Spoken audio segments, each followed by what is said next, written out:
This is the Big O Show. This is the Big O Show.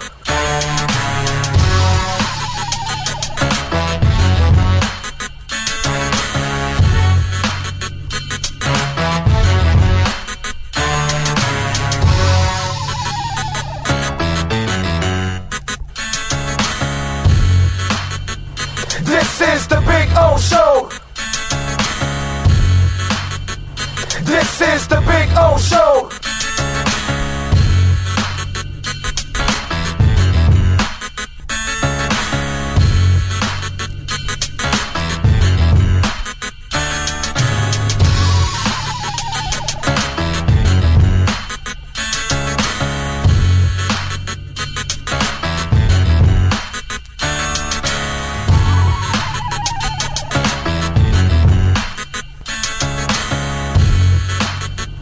This is the Big O Show.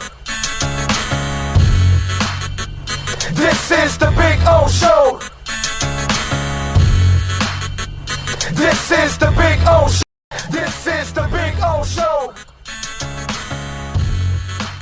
Sports fans love a place with great food, cold drinks, and TVs everywhere. That's why sports fans love Sports Grill and their 7 amazing locations. Check out the Bird Road location at 11481 Southwest 40th Street in the back corner of the West Bird Shopping Center. Sports Grill is also now offering some great employment opportunities. All kinds of positions are now available from kitchen to hosting. Call for more information at 305-485-8845. From wraps to salads to amazingly delicious specialty dishes, Sports Grill is the home to the legendary special grilled wings. Since 1987, Sports Grill, good food, good drink, and good friends. It's the Big O Show. You're tuned in to the hottest sports radio. When you need your warehouse looking good while staying efficient, there's only one place to find the finest racks in the business. Pallet Rack City in Hialeah. 305-424-8547. That's 305-424-8547. Pallet Rack City is the company you need when you want your warehouse sporting the finest racks in the business. After all, who doesn't love a great rack?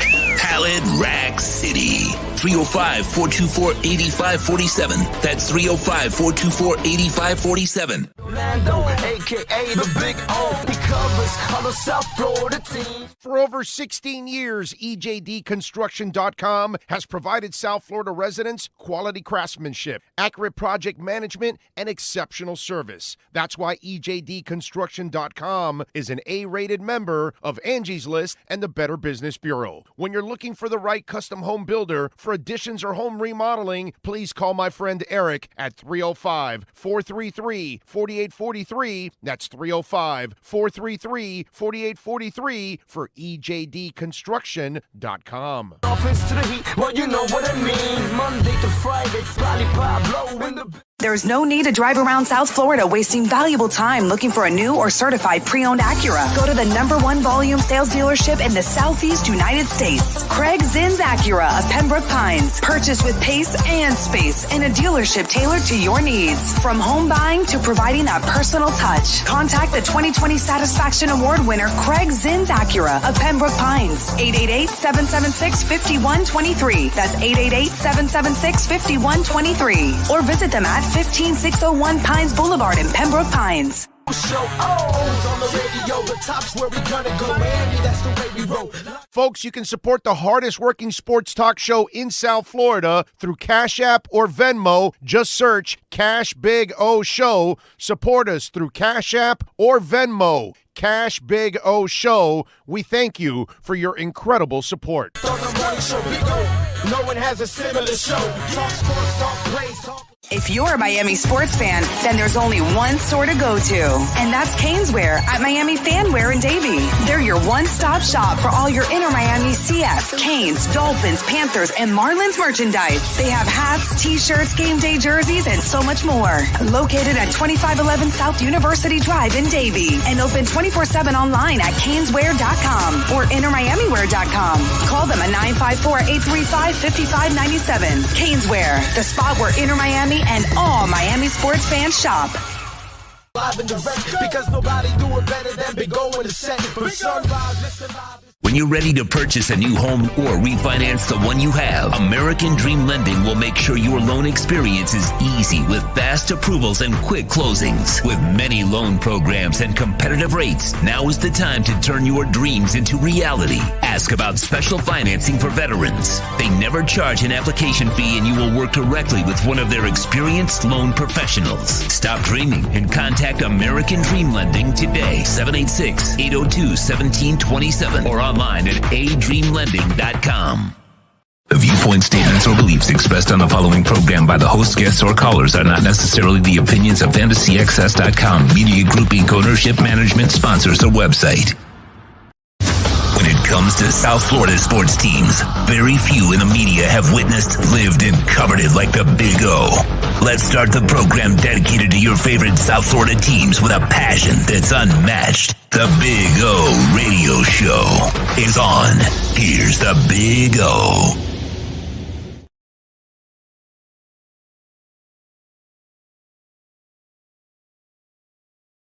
It's a beautiful thing. We are back. We are ready to rock and roll at Hialeah Park Casino. I love it. Man, it is nice to be back to Hialeah Park. Welcome aboard to the program. Man, we're going to be doing a lot of shows out here at Hialeah Park from here on out. Every Thursday, we're going to be out here at Hialeah Park. I know Steve Calabo will be by here at some time to say hi. Frank Fiore, all the great people out here as always ready to take care of us at Hialeah Park. By the way, Sean and I are going to be doing a special show on Friday, December 3rd. And that'll be crazy, dude, because that'll be me coming back right from the Genesis concert. Because the Genesis concert, it's the 30th of November. Then the 1st, I go to the Rock and Roll Hall of Fame, and then I fly out and I come back. The 2nd is my daughter's birthday. And then the 3rd, you and I are going to do 2 shows that day because obviously we'll do a regular Friday morning show. It'll be a little bit abbreviated. It won't be as long as normal. Got to take care of the voice, got to pace. But Friday evening, we're going to be back here on December 3rd, Dolphin fans. I want you to be ready for this because it's the Larry Little Hall of Famers night, and it's set for December 3rd. It happens here every year. I've been to the event here several times, but this is the first time that now that we run this whole thing, so we get to do whatever we want. And I talked to him. I said, man, let us broadcast from there. So you're going to be able to see the ceremonies, the great Hall of Famers talking, whether it's Larry Little or you're going to see guys like Mark Clayton and Mark Duper, and they will actually come to our table, and we're going to do interviews with a lot of these former Dolphin greats, man. It's going to be a lot of fun. They have silent auctions. They got music, dancing, all kinds of stuff to get up close and personal. It's the Larry Little Legends Golf Classic at Don Shula's Golf Club on Saturday, December 4th. But on the 3rd, they will have the Friday night get-together here at the ballroom here at Hialeah Park, folks. And they've been doing this for 15 years now, and they have raised over $1 million now for charities. And so, obviously, Hialeah Park and the Brunetti family are big supporters of it.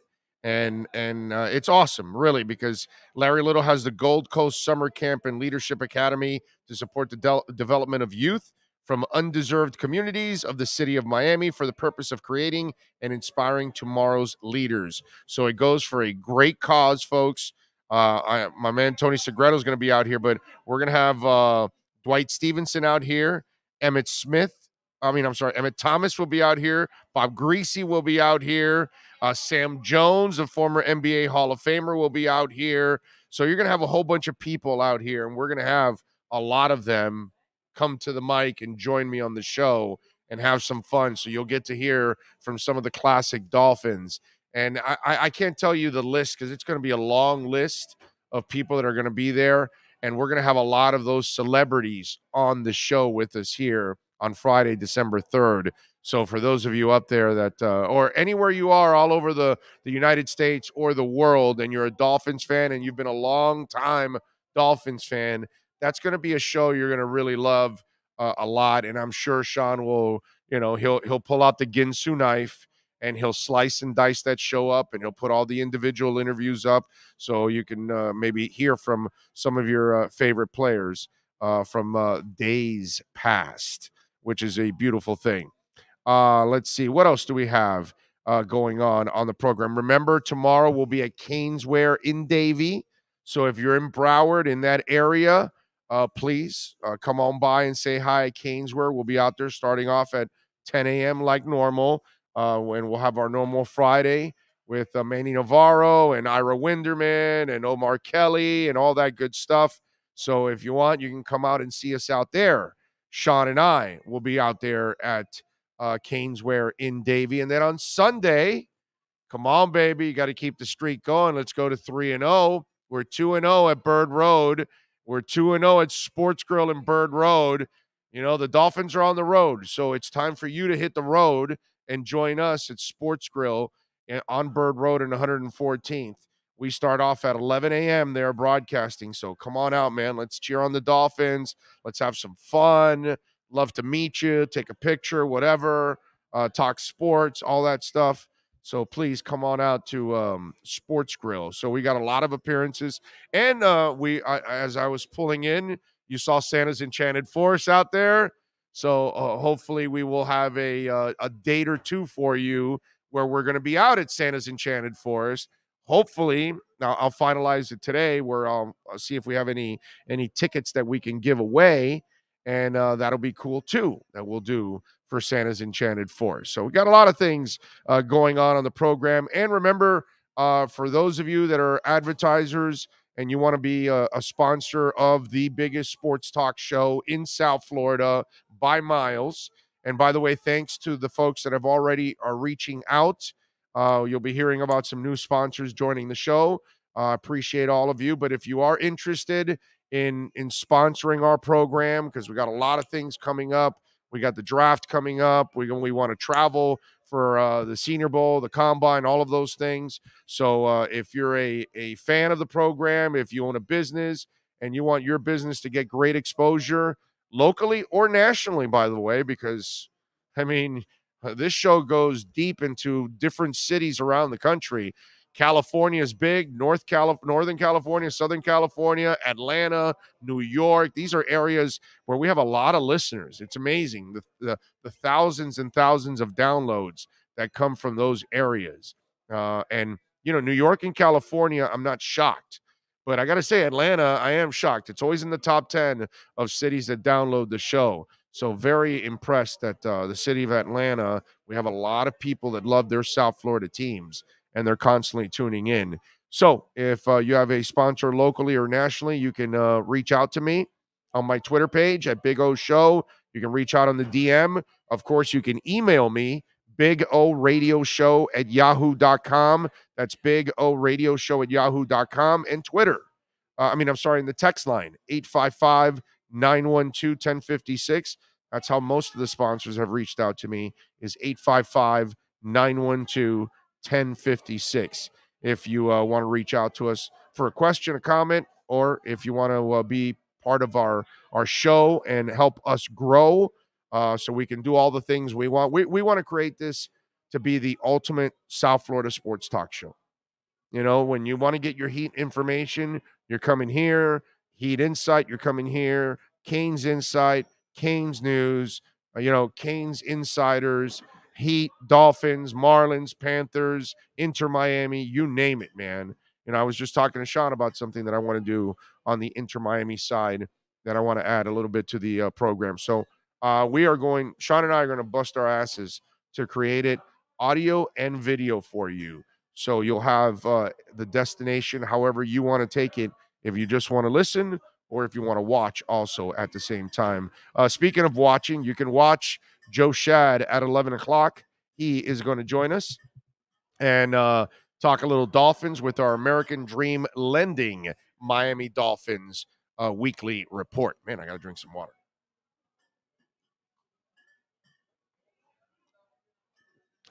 There we go. It's good. Anyway, so a lot of things to get to.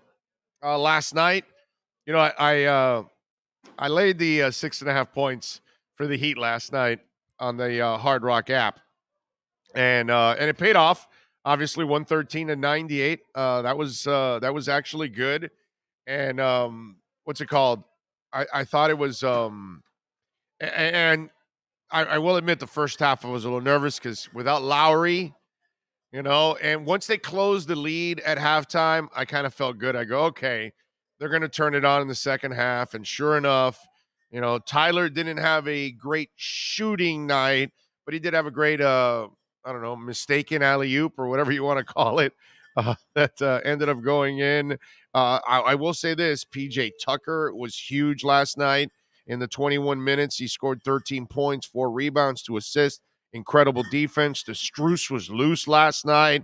That was a lot of fun. Gabe Vincent, man, found a little bit of his groove last night. Went 3 of 6, added 13 points. So it was good. And then now tonight, listen, the Pelicans are a bad team. You're supposed to beat them. You know what I mean? And that first half, it's that when you don't have Lowry, it's a different offense. It just is. Because when you have Lowry, everything falls into place. There is structure, there is definition. But when Lowry is not there, it's kind of a team effort type of thing that they have to kind of set each other up. And so it becomes a little bit more of a challenge, too, at the same time. There is peace when Sherman Douglas is running it. There is peace when Tim Hardaway is running the show. There is peace when Kyle Lowry is your point guard. You know what I'm saying? There's that level of comfort that that the offense is in really good hands. You know what I'm saying? So last night in that first half, they kind of had to get their feet wet. And look, the Pelicans are a bad team. They just are. I do like Brandon Ingram. I give that kid a lot of credit because he came in with all the immaturity issues and then finally kind of grew up and turned himself into a really nice player now. And he's a really good player. He's one of those guys that you have to worry about because he is so skilled, and he's fun to watch because he's a good player. But they don't have a lot on that team that really scares the crap out of you. And if you're the Heat, last night, one of the things that I tweeted out, this is the first time in a couple of years that this is the definition of Heat defense. The definition of Heat defense is when you probably take more pride in your defense than your offense.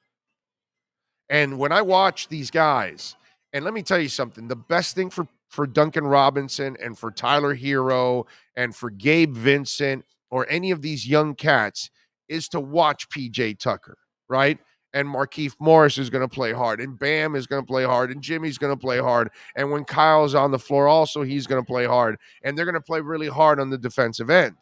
And then that becomes a thing that it infiltrates your team, and it's an attitude. And we've watched it over the years, over the couple decades that Pat Riley's been here. So many of his teams have had that attitude that they've got to stop the basketball, and it's just as important to stop that shot as it is to make a shot.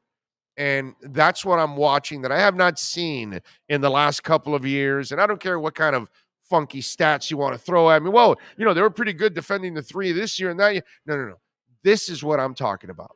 This is the lunch pail, blue-collar type team that I love to watch under Pat Riley.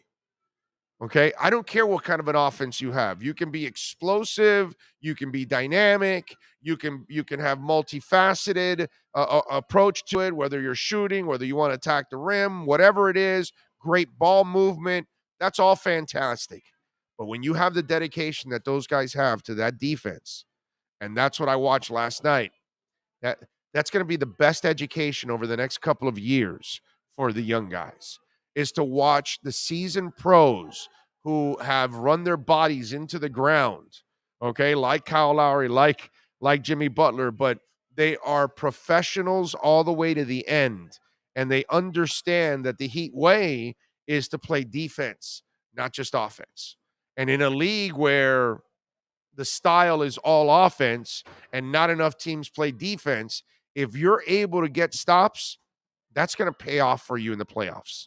when the game slows down, when you've got to learn to play a little more defense, when you've got to find a way to make stops, and if you're the kind of team that hasn't been habitually set up that way, you're going to struggle to try to all of a sudden turn on the light and become a defensive unit.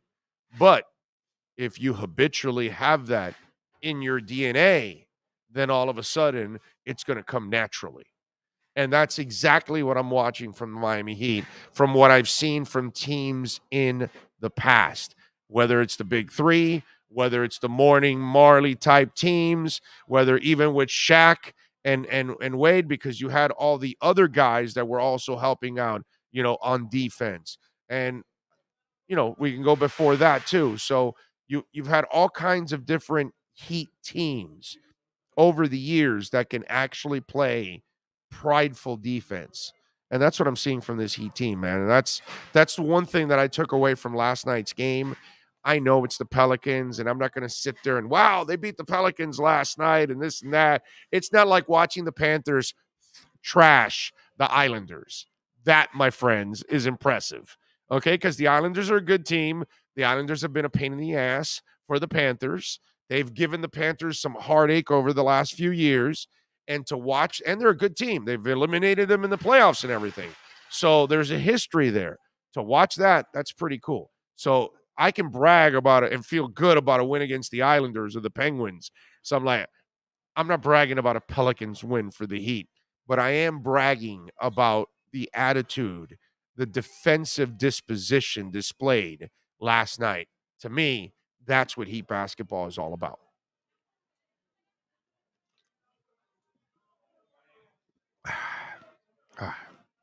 Water is a beautiful thing.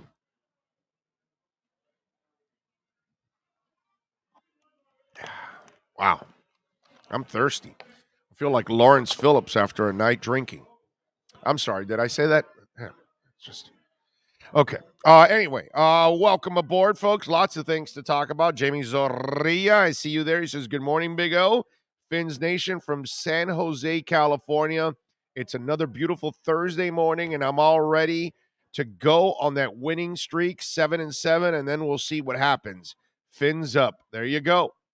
Would be nice, right? Running the table would be nice. A little unrealistic, but it would be nice. It would be awesome. All right. I hope you guys are calling me at the end of the year going, oh, you said it was unrealistic. You said it couldn't happen. And I'll tell you, yep, I'm an idiot. Thomas Jensen says, good morning. Man Dog is in. Ian from Brooklyn. Jimmy Bones says, you're right, Big O. Flo has to have complete control over decisions and coaching staff unless he shows a lot of rest of the season should be gone. Well, we shall see. We shall see what happens.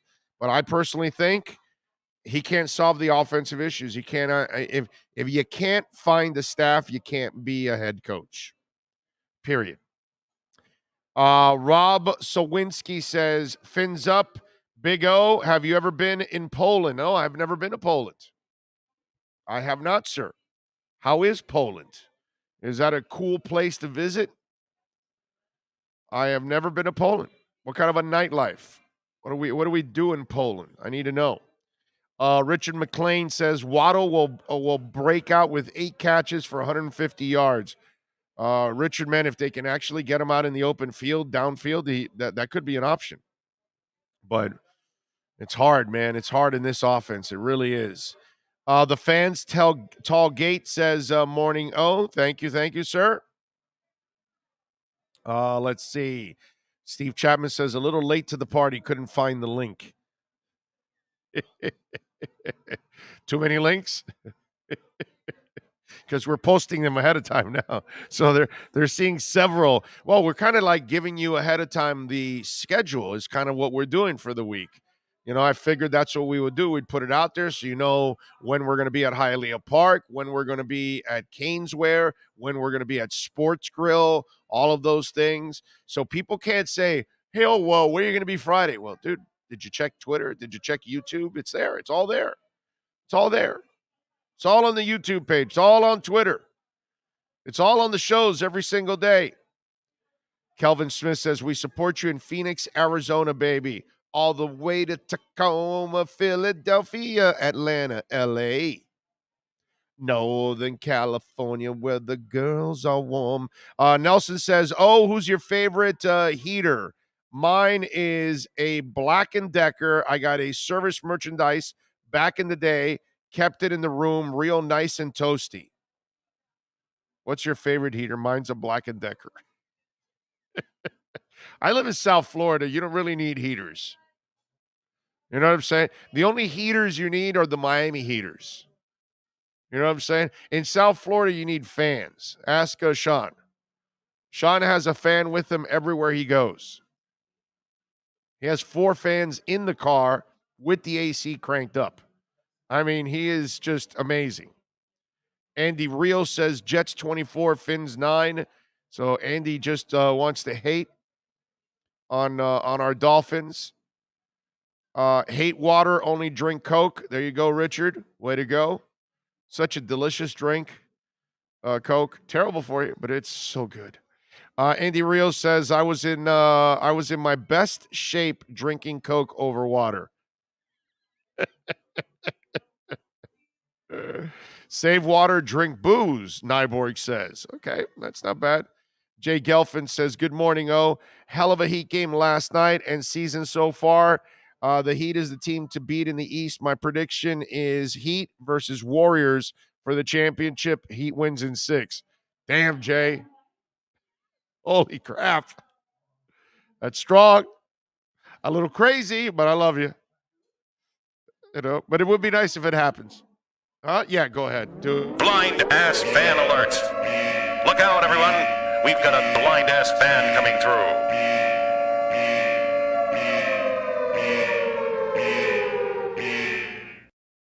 There you go. There you go, Jay. Just for you, baby. A little blind ass fan alert. Jason Dow says, wasn't the year we made the playoffs that we started 1-3 or 1-4, then we reeled off 8 or 9 straight? I'm not sure, bro. I'm not sure. I just, with this offense and this coach and these offensive coaches and the offensive line coaches and all that kind of stuff, I just have a hard time believing that they can pull off that many straight. I'm not saying I don't want them to do it. I'm not saying I'm rooting against them or anything like that. I would never do that. But it's just hard to imagine that. You know, it's just tough, man. I've kind of told you over the last couple days here, a couple nuggets. One, I got NFL people telling me Eichenberg has no business at right tackle.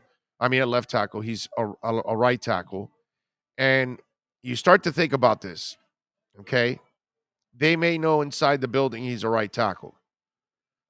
But it may also show you why they kept Austin Jackson at left tackle for so long, because they felt they did not have any other options. Not Greg Little, not Larnell Coleman, not anybody was another option for them. And so Jesse Davis is limited as it is. And so you got to keep him there at right tackle. And so they end up moving Eichenberg over to left tackle because Austin Jackson was so bad. And, you know, I was listening to Travis Winfield's Drive Time podcast yesterday, and he was talking, he was, you know, grading out Austin Jackson. And I didn't realize, and it was a good nugget by Travis, who does a really good job, by the way. And, you know, he talked about how this was actually Austin Jackson's best graded out game so far at guard. So maybe Austin is starting to find a home at guard where he couldn't find it at tackle. And it's a shame because the kid does have some athleticism to him. But you think about it, if I got people telling me around the league that Eichenberg has no business at all being at left tackle, that he's a pure right tackle, doesn't matter what he played at Notre Dame. NFL people feel he's a right tackle. But they got him at left. And I think they may have him at left out of pure desperation because they just don't have a guy that they feel comfortable with right now at left tackle, because the guy they thought could be the left tackle has failed in Austin Jackson and now has to find a home at guard, which in the end, if he finds a home at guard, then it becomes a good pick. I don't mind the pick. You know what I mean? If it fails, it fails. Well, then that sucks.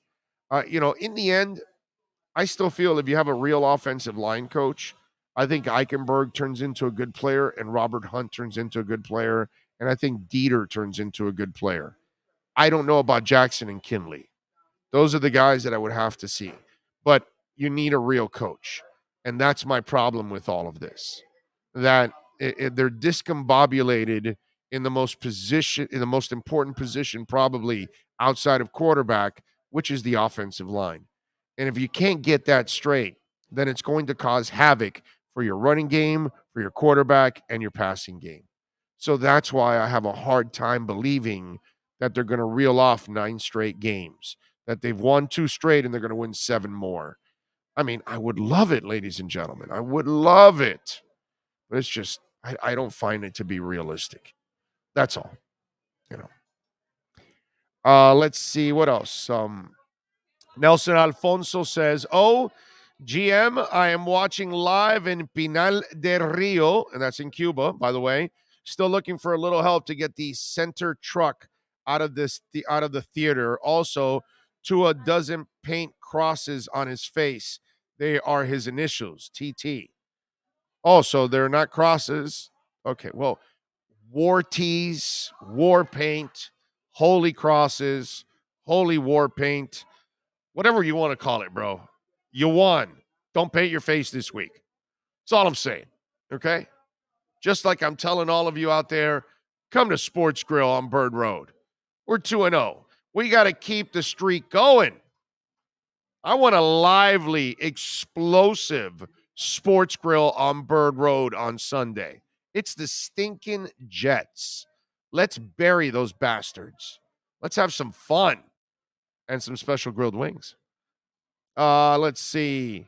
Why are the Jets starting Flacco? Are the rest of them? Well, they benched the white kid. They didn't think it's funny. For 1 week, he's good, and then after that, he sucks, and they go back to it. So the coach went back to the old man instead of the young cat. Miami Sports Fanatic says, "Big O, good morning. Good sir. Guys, join Big O at Miami Sports Grill on Bird Road if you're in Miami. Perfect place with a great personality."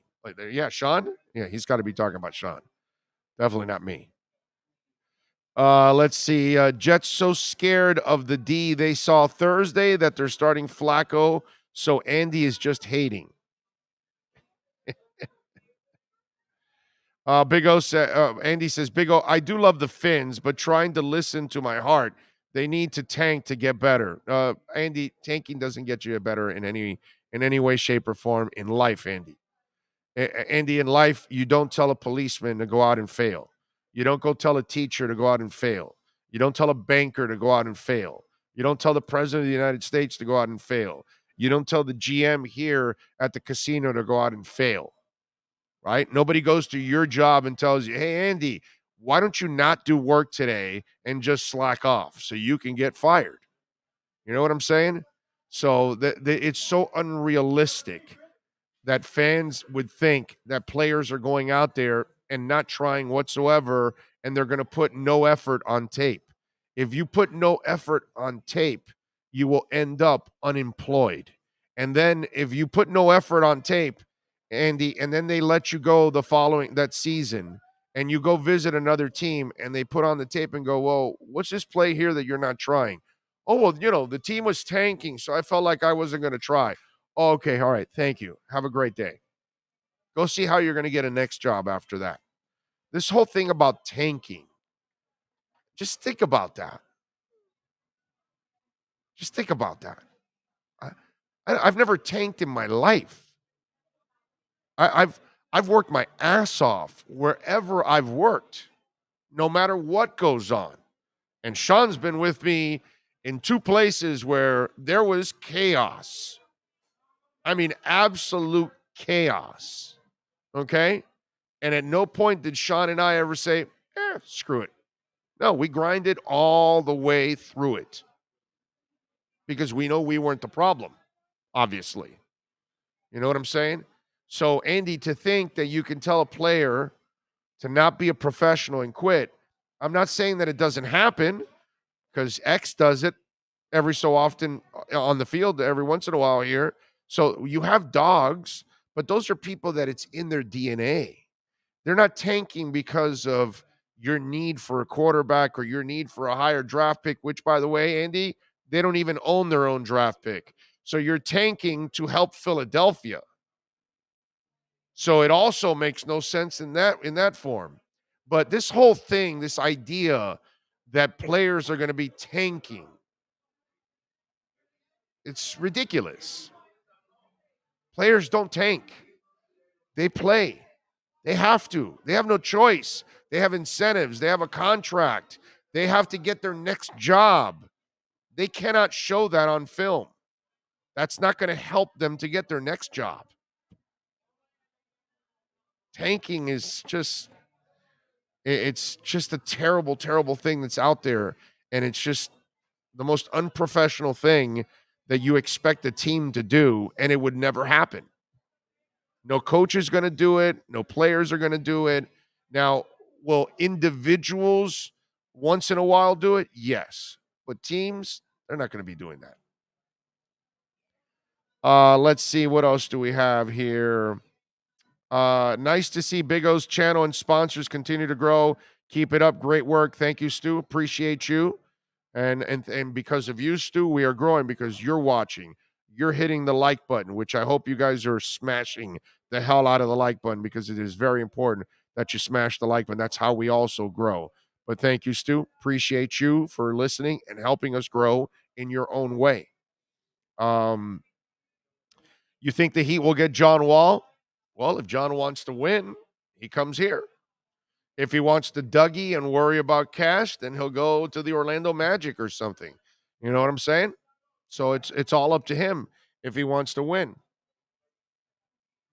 Let's see. Okay. Oh, okay. Here we go. Jose Banos, thank you, sir, for a little love on the super chat.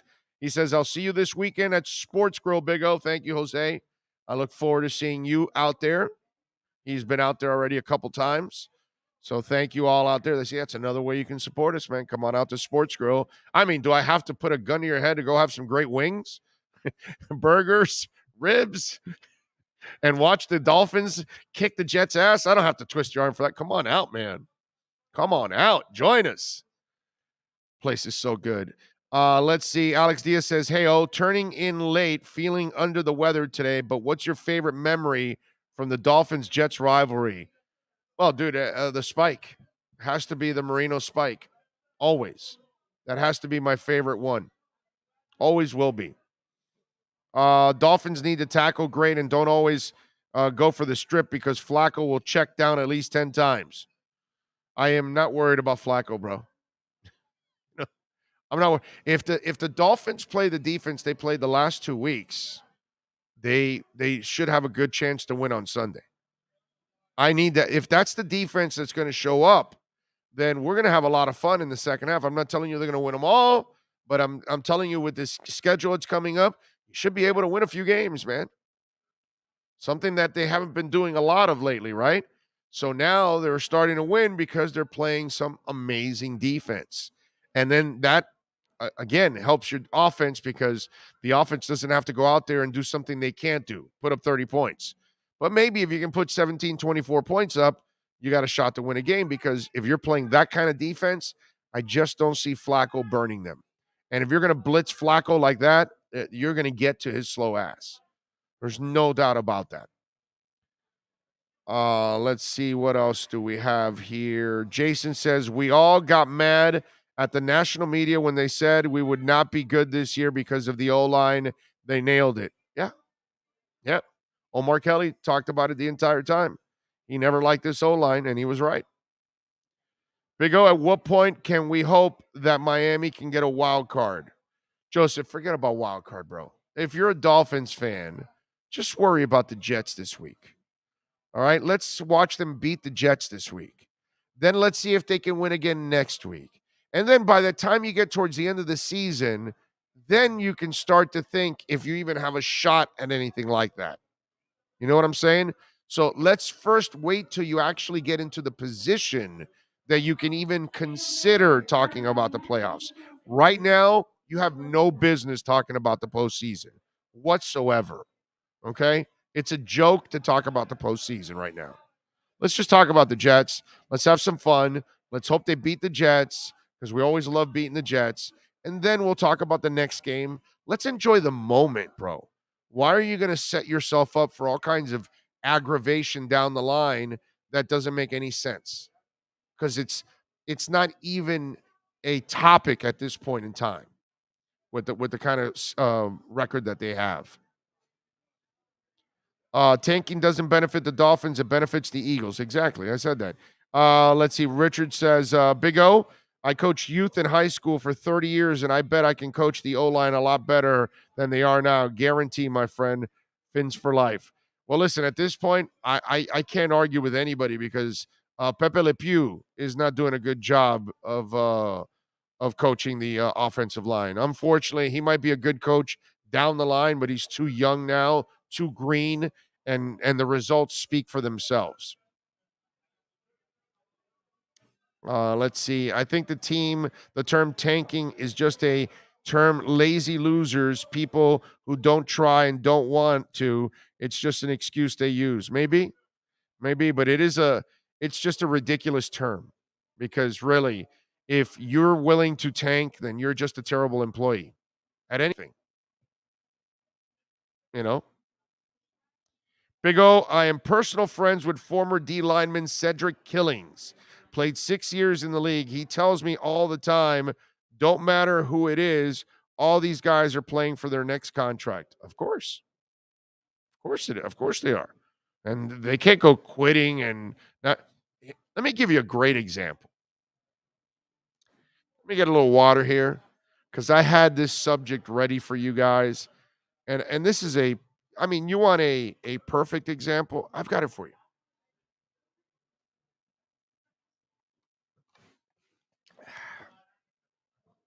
There's a guy named Le'Veon Bell.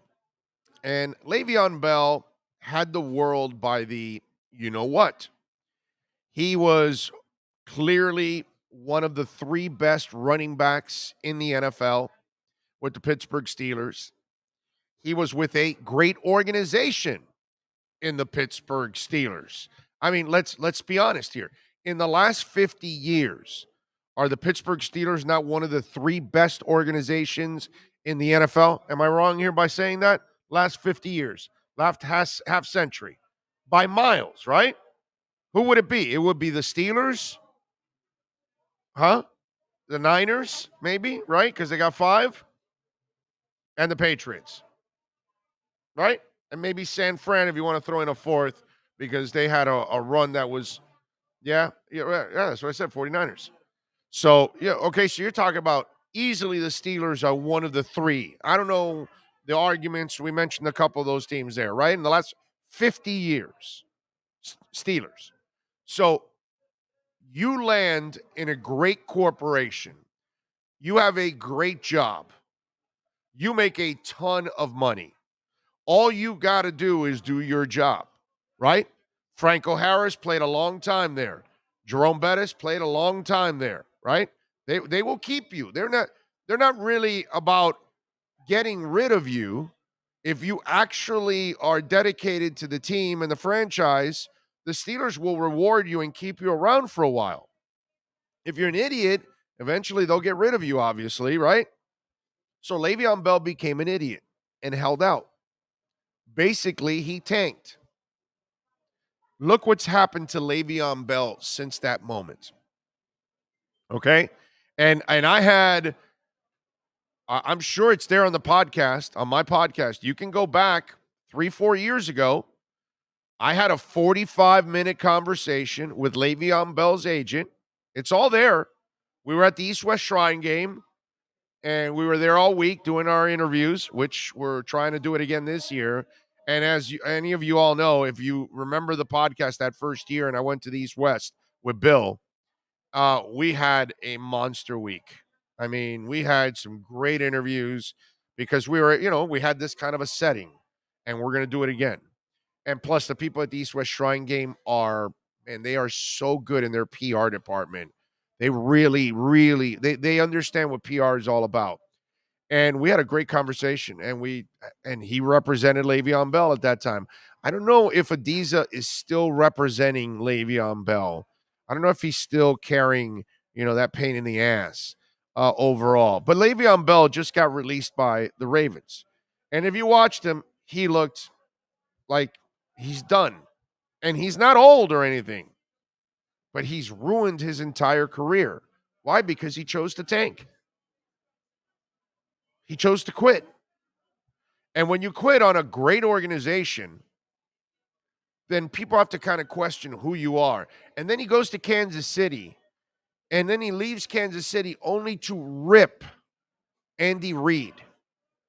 Like, how many people in the history of the NFL that actually rip Andy Reid? Like, that was the first person I had ever heard ripping Andy Reid. Like, everybody loves Tommy Bahama. Right? Have you ever seen anybody like rip Andy Reid? Like, everybody that is tied to Andy Reid is like super grateful that they're tied to Andy Reid, that they know Andy Reid, that they're associated with Andy Reid, that they were coached by Andy Reid, that they were mentored by Andy Reid, and yet it's Le'Veon Bell. I wish I could tell you a personal story about what happened with him with the Steelers, but I cannot because I've been sworn to secrecy for several years now under it. And the story's never gotten out publicly. Okay? But I know a reason why the Steelers can't stand the guy. And they were so looking forward to getting rid of him. And so this is what tanking does. It sets a precedent that you're not trying. And Odell Beckham has that tanking in him, that no matter what kind of a star he is or what kind of athleticism he brings to the table, and we all know he can be an explosive player, but we also know he can be a troubled player. Look at Kyrie Irving. Very talented, very troubled, and quits on you. Okay? Oh, no, I've got to take some time off. What the hell is that, dude? Either you, if there's something really wrong, then just get help already. But this stuff that's going on, it's weak. And this is what ends up happening with tanking, with that attitude of not trying. And so I laugh when fans try to use that term like it's something real. And then all I got to do is spin it to you, wherever you work. What if I tell you to quit? What if I tell you, hey, man, why don't you not try to work for the next couple of days that you're at work? Let's see how that goes for you. Let's see how your boss is going to react. Oh, no, dude, I'm tanking. It's the dumbest thing to think that people are going to tank, that true professionals are going to tank. Anybody that gives a crap about their work, and I don't care if you're shining shoes, I don't care if you're picking up garbage, I don't care if you're washing cars, I don't care if you're rolling cigars, I don't care if you're dealing poker, I don't care what it is that you're doing. If you take pride in what you do, you're a professional and you do it to the best of your ability. Whatever it is you do. There's a reason why you go back to that same spot where they wash cars, because they do a good job. They're detailed. You didn't go back to that other guy because he tanked. He left all kinds of spots, didn't really vacuum in this corner, that corner, and you never went back to him again. You go back to the restaurant that gives you the cold soup. No, they tanked. Right? It's the way it is, right? I mean, I know that's how it is for me. I go to a restaurant and I get, shitty service, and I get the food made wrong and the person's rude or whatever. You'll never see me there again. They tanked. Right? That's what it's all about. So for you to tell somebody to tank, you're basically telling them to not work, to quit. And Le'Veon Bell is a perfect example. By the way, he tweeted out, and on his Twitter ID, did you see his Twitter feed?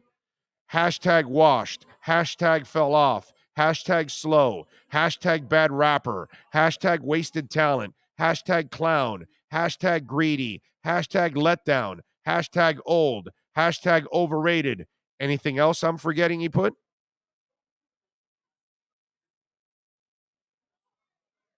You think Le'Veon Bell is now regretting the moment he quit? You think Le'Veon Bell wants to go back to that moment with the Pittsburgh Steelers and say, damn, if I had to do it all over again, I wouldn't tank? You think you're bigger than the game. Bro, they traded Joe Montana. You're not bigger than the game, dude. They traded Wayne Gretzky. You're not bigger than the game, dude. And that's the problem with some of these players. They get to a point and they think they're bigger than the game, and they don't realize bigger names than them have been traded. Babe Ruth was traded from Boston to the Yankees. Okay? Biggest names in sports have been traded. Nobody's bigger than the sport. But Le'Veon Bell thought he could tank and he can make the Steelers pay the price.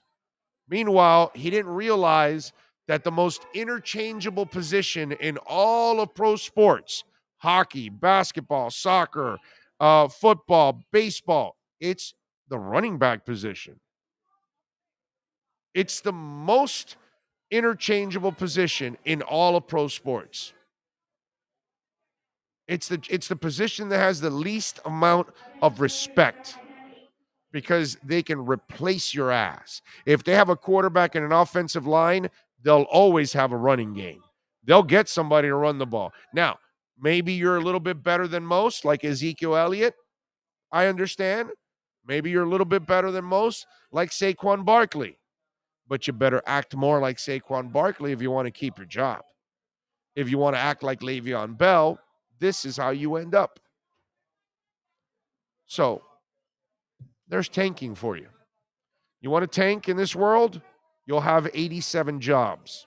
You want to tank in this world? You'll never have a reference ever again in your life. Go ahead and tank. So think about the next time you're asking a professional player to tank. Ask yourself this: are you going to do the same at your job? 855-912-1056. That's 855-912-1056. Jason, thank you, sir, for the love on the super chat. He says, I yelled at my TV when national media said we would not be that good this year because of the O-line. Those bastards nailed it, unfortunately. Thank you, Jason. Appreciate the love on the super chat. SM Fins also loving on the super chat. He says, love the show, Big O. Crypto question. Do you consider Crow as a buy and a hold like Bitcoin and Ethereum? Yes, I do. Yes, I do. Now, here's my problem, my brother. You're getting in on it now on a parabolic run. I've been talking about Crow for 9 months now when it was at 10 cents and 12 cents and 14 cents and 16 cents and 18 cents. And now it's at 53, I think. It went up to 57 yesterday. It was like, oh my God, it's going to push to 60. And I love Crow. Okay. I have, a big bag of Crow. All right. I'm a big believer in Crow. I just moved up to the green card. Okay. So, obviously I'm a big believer in Crow. The red card, you have to have $400 of Crow staked. The green card, you have to have $4,000 of Crow staked. Okay. The next stage is 40,000. I don't know if I'll get to that one, but man, the perks are amazing. Like, I'll give you an example. Yesterday or 2 days ago, Keith Sims. Keith, I'm sorry if I'm putting your business out there, but I don't think it's anything serious. But Keith goes and buys a refrigerator yesterday or the day before. He bought it with the Crow card from the Crow Visa card from crypto.com. He gets 70 Crow after he bought the refrigerator. Because they pay you back in 2%, they pay you back in Crow. So he got 70 Crows. So think about it. If Crow ends up at $2 in a couple years and he got the Crow now, which they gave it to him yesterday, so he probably got it somewhere in the 40-something cent range. So those Crows are 40-something cent. When it gets to $2, They gave him money they gave him an ascending asset. See, so normal credit cards, they may give you 2% back, right? But they're going to give you cash. Last time I checked, the dollar is a descending asset. You understand? These are things that I'm trying to, like, what I love about Keith Sims is that he's so intelligent, right? That you explain this to him and he sees it right away. There's so many of us in America or in this world that don't see the benefits right now of taking advantage of the crypto market because we're in such an infancy stage. We can make the money work for us. Trust me on that. And so do your homework, man. Check it out. Now with Crow, here's my thing. I love Crow. I'm a huge supporter of Crow. You can go look at my timeline over the last year and you'll see Crow stuff that I've talked about. But here's the problem with it. I have a problem buying anything that's on a parabolic move. And this is a parabolic move if I've ever seen one. So you got to wait for a correction and you've got to wait for some kind of a dip before you get in. That's all I got to say. Okay? That's all. That's what I would do. You know what I mean? I'll give you an example. I got Cody at 18 cents. All right? Cody now is at 50-something cents. But Cody, when it first started climbing, it climbed like 40-something cents, then it dropped to 30. And it stayed and it consolidated in 30. And as I've told you guys many, many times, consolidation is a beautiful thing. We're watching Bitcoin now between 59 and 61,000 trade sideways. And some people are looking at it as a negative because it had like a 5% drop or whatever, which is nothing. That's nothing in crypto, and that's nothing for Bitcoin. But what people don't realize is it's found a floor at 60 now, and it's a hard floor now. So the next move, it's going to go parabolic. So Cody ends up dropping to 30 cents, and I got it at 18. And I said, you know what? Here's my next in. So I found it at 30. It stayed at 30, and I said I got in. Boom, and made another move up to the 50s. Now it's been stuck in the 50s. Anybody that's Cody. You know, I could end up getting it there, but I'm all right. I got a nice bag of Cody. I'm going to hold off on that. CKB, okay? I've been telling you guys about the nervous network, right? And how important it is inoperability, right? And Sir Nervos, now it's at 2.3. I got to tell you. So I got it at 1.9, and it climbed to 3.3. So it is now a penny under where it was at 3.3. I bought some more yesterday at 2.4 and at 2.5. So when it was at 2.5 cents and it was at 2.4 cents, right? Now it's at 2.3, so it's dropped a little bit more. You know, you know what I'm going to do? I'm going to buy a little CKB right now, right in front of you all. I'm just going to buy a little bit more of CKB. And why? Because it's found another floor. And I know it's going to shoot up to 4, 5, 6 cents eventually over the next couple of months. So I know I'm going to gain on this purchase. So CKB is one that I would like to purchase, and I'm going to actually right now make a purchase a little bit on the dip here. Wait a minute, what's going on here? Okay, wait a minute. But anyway, so I like CKB a lot, as you all know. So I think this is one where, again, so when you've got a parabolic run like CKB had to 3.3, then you don't buy it at 3.3. You wait for it to come down. Now it's come down. Now is when you get back in there because it's found a home in the 2.5 cents. Now it went down a little bit, 2.4, 2.3 now. So this is where I want to get a little more CKB just for the hell of it, because I think eventually it's going to end up climbing to another level. So this is what you have to do. This is how you take advantage of crypto. And then eventually, when it gets to a point that you remember what I told you, as it goes up 30% or 40%, you take 10% off and you put it aside. You take 10% off, like SHIB. I already have all my investment out in SHIB. So I don't care what happens to SHIB. If I don't catch and it crashes, I ain't losing any money anymore. Now, from here on out, anytime I take out a SHIB, I'm taking profits out now. Okay? Because that's what you want to do. You want to eventually get your investment out first, and then you want to start taking out profits. But you want to stay in the game and you want to keep playing the game. And so you want to take off profits at the top, and you want to keep investing, if you like the coin, on the dips like Matic. I keep telling everybody, for me, Polygon Matic is the best deal right now in crypto. I'd be buying up all Matic if I can. Anything that I can buy in Matic. I think Matic hasn't had its parabolic run yet. And that thing was at like 280 or 270 its peak. And it's at 150, 140, 160 right now. It is under $2. It's a steal in my eyes. Okay, that's just me. I'm not a financial advisor, but that's what I've been talking about. So that's what I would tell you with Crow or anything else. Parabolic runs are dangerous times to buy anything. Wait for the dip. Have patience. If you don't have patience in crypto, don't get into crypto. Okay? If you don't have balls, don't get into crypto. All right? You got to have guts. You got to have a pair of brass ones. And you got to be able to really withstand the volatility and not buy into it. And by the way, if you can't handle it and you still want to do it, your best way is to invest and don't even look at it for a while. Don't look at it for weeks. Because if you're looking at it 86 times a day like I do, and you don't know how to handle it, I look at it 86 times a day because I'm trying to take advantage of it, not because I'm trying to bail out and I'm trying to think of. And the other thing is, if you're going in with the attitude of you're looking to get rich right away, you're going to end up losing a lot of money is what is going to end up happening. Okay. Can you make a lot of money? Of course you can. But don't go in with that greedy attitude. If you go with that greedy attitude, it's going to mislead you.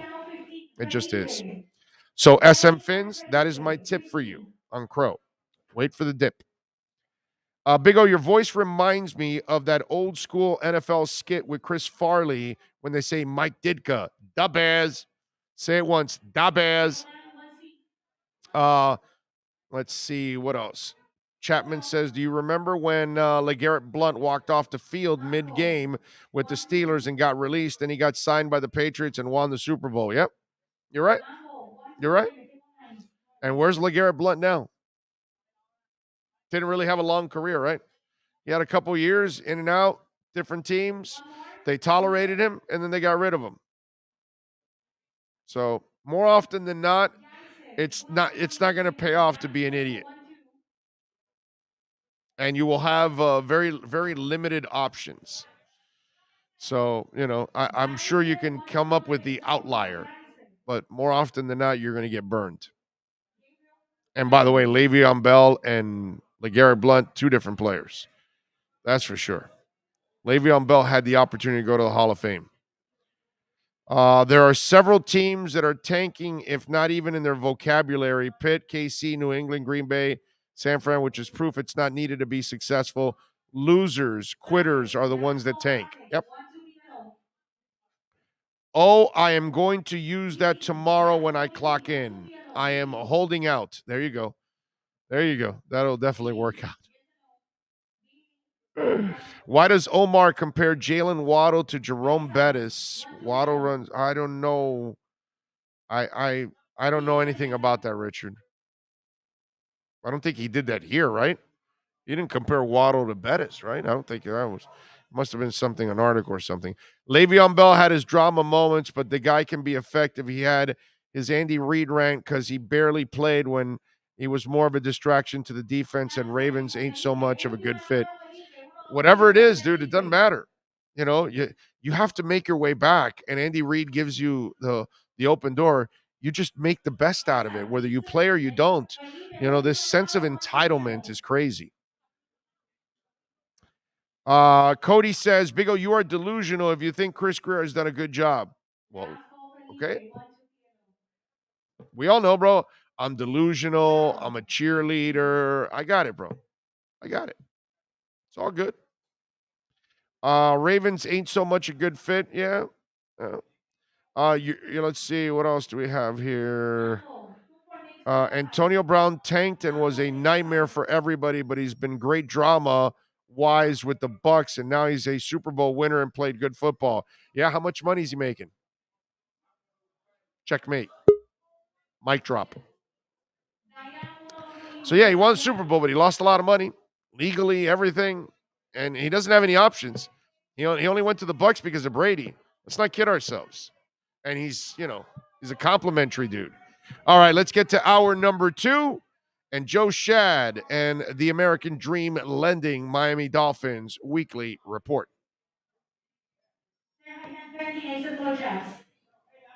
Dolphins fans, buckle up. It's time for the American Dream Lending Miami Dolphins report with Joe Shad. When you're ready to purchase a new home or refinance the one you have, American Dream Lending will make sure your loan experience is easy with fast approvals and quick closings. Call them at 786-802-1727 or online at adreamlending.com.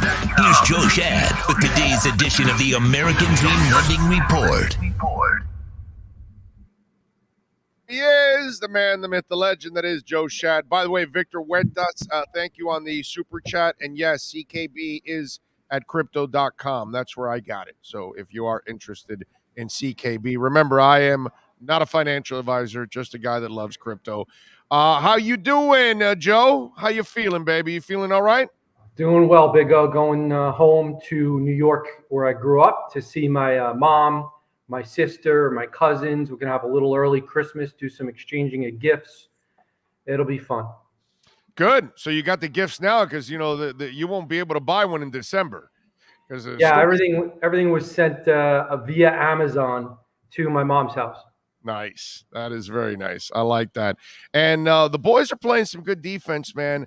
Joe, if you can get this defense to play this way, you got a shot at least at being pretty damn competitive in all these games and having a chance to win considering this schedule. Yeah, I mean, they can compete with anybody.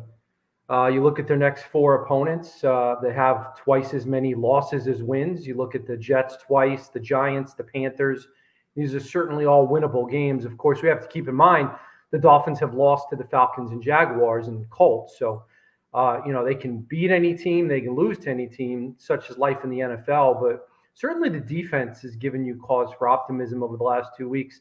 Some more creativity, some more blitzes, some more pressure. This is a talented young defense, and they should be where they were last year, among the top 10 defenses in the NFL. And it was very strange that they weren't earlier in the season. Things just seemed to be a little bit off. So let me ask you something. Why? What happened, Joe? Why are we watching the amoeba and all that other stuff happen now? Why did they go back to what they were last year? Why weren't they that throughout the year? And I know you can't get any kind of honesty or anything out of Flo because all he does is try to craft anything and try to tell you nothing. You know what I'm saying? But it's frustrating, dude. Can you figure it out why?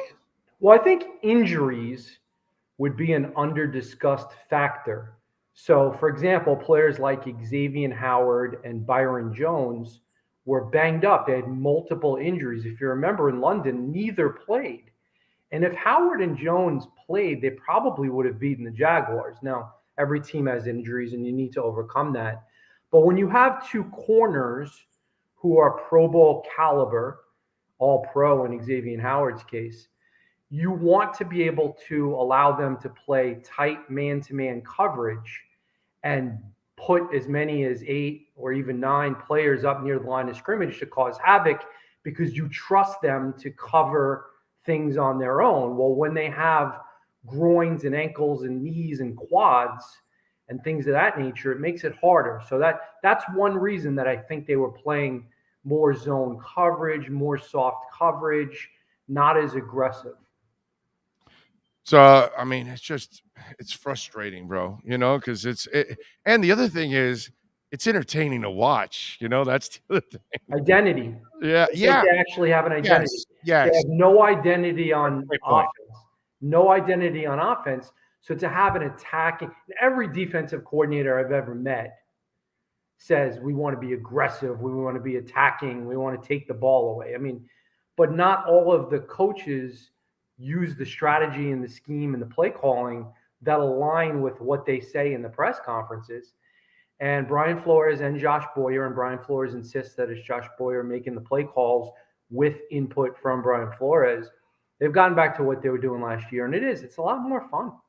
Yeah, no, it's a lot more fun to watch, man. All right, O-line. I talked about this earlier in the week, and I got some people around the league, and they're kind of telling me that Eichenberg has zero business being a left tackle. Doesn't matter what he did at Notre Dame. He's a right tackle. That's where he should be. And one former offensive line coach told me his guess is they kept Austin Jackson there so long because they have zero confidence in anyone else playing that position, and that it's solely out of desperation why Eichenberg is there, that eventually he'll end up at right tackle. Do you agree with that? Do you think that's true? Because when I start to think about it, it makes a lot of sense that we all were going, why are you keeping Austin Jackson there? Why are you keeping Austin Jackson there? And that's because whether it's Greg Little or Larnell Coleman or whoever else you've had back there, you didn't feel any good about, you felt worse about those guys than what you currently have.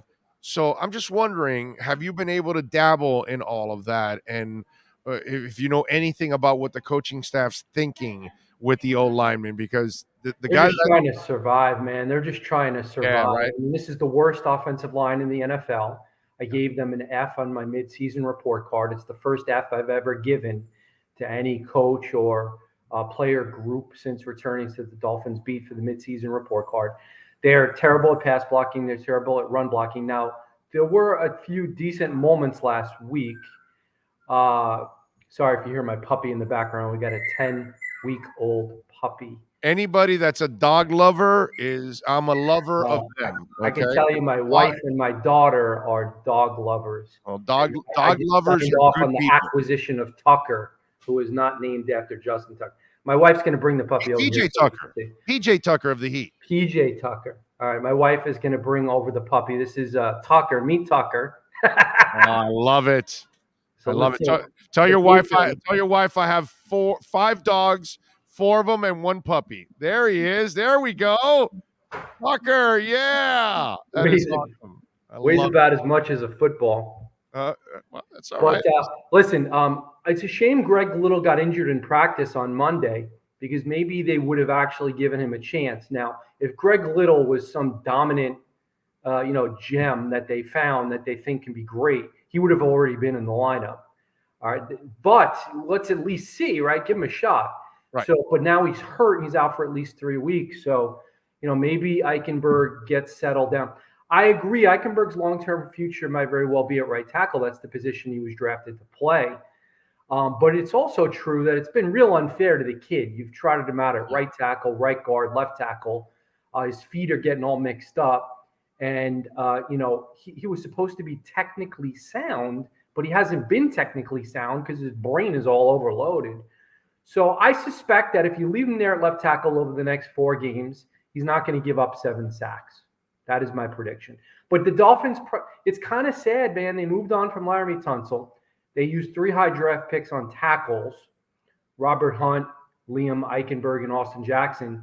And there's a chance that they still need to go draft or pay their left tackle. That is a big miss. Pay. Yeah, I don't know which one. I don't know who's free agent next year, but if there's you can't keep going young now. Now I think you got to find yourself a real offensive line coach, which Flo has already proven he can't find a coordinator or an O-line coach. So I would fire him at the end of the year. If you can't build a staff, you can't be a head coach in the NFL, period. I don't care what Flo knows about defense, and he knows defense, but obviously he can't build a staff. But you've got to get yourself a grizzled offensive line coach. And Joe, if there's a legit left tackle out there available in free agency, go overpay for him and go overpay for another veteran lineman. You need to sprinkle in some serious experience. Yeah, Trent Williams a couple of years ago was available, and that was kind of a miss. That's the kind of guy that the Dolphins Amen. It was not part of the rebuild plan to add someone who was 30 to 33. But especially if you get a Deshaun Watson in here next year, it's going to make a lot of sense to pay a tackle. Yeah, no, I'm with you there. That's hopefully that'll be the case. Any changes are you expecting this week anywhere on offense? No, Jared Dokes has been brought up as a possibility. Savon Ahmed and Patrick Laird haven't gotten many tackles. Why not give Jared Dokes, the late rounder from Cincinnati, a physical kid with Malcolm Brown out, maybe a chance to play? Brian Flores did not tell us that was. Oop, we lost you there, Joe. Wait a minute. He froze? Joe is frozen in time. See, he's there. He's frozen. We got to get him unfrozen. Are we good now? There we go. Now you go, Joe. Go ahead. Big O, I was at. Oh, froze again. He's frozen again. He's freezing. He's frozen. He has froze. It's the Joe Froze Show. Joe froze on his show. Joe knows how to froze. He's a frozer. We are waiting for him to unfroze or unfreeze or thaw out, however you want to look at it. But he's still stuck. He's stuck. Look at that. Those lips are clamped up. He can't open them. He's just like the Go-Go's. His lips are sealed. I mean, it's just one of those things. Can't they just sign Russell Okung for the rest of the season to keep Tua uptight? Upright, you mean upright. I'm sorry. Yes, upright. Maybe. Dr. Fauci loves puppies for gain of function research. Okay. That's, I guess, a thing. I have no idea. I would use it on eels instead. You should test it on eels. What's the prototype and skill set a left tackle needs and difference between left tackle and right tackle? Brother, what you need is to be really good at blocking, being able to move, shift with your feet, be really smart, and be able to read off of the lineman next to you, because obviously you have to build some chemistry. And if there are any stunts, you're going to have to be able to pick it up. So intelligence, athleticism, strength, consistency, all those kind of things that you need to play either side. Obviously, on the left side, you're going to face usually the best athlete on the line. So your left tackle has to be normally very athletic too. Okay. Now in this case for the Dolphins, they're going to need a right tackle that can kind of be like a left tackle in a way, because some teams may have a active pass rusher that they can actually move to a different, like Jason Taylor, you could move him around. And so if you move him to the other side, you're going to need to do something. And so you're going to have a pretty good right tackle too because of that. All right, I think we got Joe back. Let's bring him aboard. Let's bring him back. I think he is now unfrozen in time. He is no longer the Go-Go's. His lips are no longer sealed. There you are. All right. And he's smiling and everything. All right. Yeah, I just wanted to say one thing, Big O. I was out of practice yesterday, and I saw this huge target making these great catches, fully extended. I said, who is that guy? Uh-oh. Who was that guy? It was Hunter Long. Let's get Hunter Long on the field, please. I don't care if you have to line him up with Gesicki and Smythe and Shaheen. Who cares? Use 4 tight ends. You're not going to get an argument. You don't have enough receivers. So go use your tight ends, dude. You don't have enough reliable receivers. Devontae Parker and Will Fuller are out. You can't tell me Hunter Long doesn't know what to do. This is a sharp guy. Let's see Hunter Long. What did Hunter Long do wrong? Last time I checked, you actually have to hit the books at Boston College. Okay? That's actually not one of those places that you can just go and go do underwater basket weaving and they're going to get you right through. No, at Boston College, they actually have to kind of hit the books. So I'm sure, and Brian Flores, I'm sure he's here because of Brian Flores. So I don't know what the hell is going on with all of this, man. Use Gesicki as a receiver. Have Gesicki run receiver routes. That's what he is. and put Hunter Long in Gesicki's spot. Got no problem with that, dude. And I know Gesicki had no catches on 7 targets last week, which is weird. Does that give you any pause relative to paying the guy? No. Gesicki? Not at all. No, I love Gesicki. He's a playmaker, bro. It's a little weird that he's had no catches and two wins. That's these idiots here. That's not him. I don't blame. I think Jalen Waddle would be a Pro Bowler on a real offense, dude. Like if I grab Tua, Waddle, and Gesicki, and I go and I say, hey, Sean Payton, have fun. And I give him those 3 guys. His team's in the playoffs. All 3 guys are having terrific seasons because he would know how to actually use those guys. You'd actually see Waddle like downfield, catching bombs and making big-ass plays. I blame everything on the O-line coach, the offensive coordinator, and the head coach, Joe. All of the problems on offense, I blame it on them. I can blame the front office for depending on way too many injury-prone wide receivers. Would you bet? That was not smart. That was not smart. If this was a bet, you bet $900 to win $100 that the Dolphins have a new offensive coordinator next year. Would you lay the $900? Oh, easy. And offensive line coach. Okay, so if the odds were 9 to 1, right? So how much would you be willing to wager on each offensive line and offensive coordinator? 1,000 to win. So 9,000 to win 1,000. Yeah. Are you that confident? Yes, that confident. Wow. If you come back with these guys, you're waving the white flag. It's over. It's over. It's No, done. there's no way. It's done. Yeah, There's no way. You cannot come back with these coaches, Nick. Dude, you can't come back with Flo next year. He can't find a coach. Don't be done with Flores. I'm not done with Flores. I am. I'm done with. Well, wow. Well, Joe, if he can't build a coaching staff, how will he ever succeed? Explain that to me. If you had an offensive coordinator, you basically scared him off last year in Shangaley.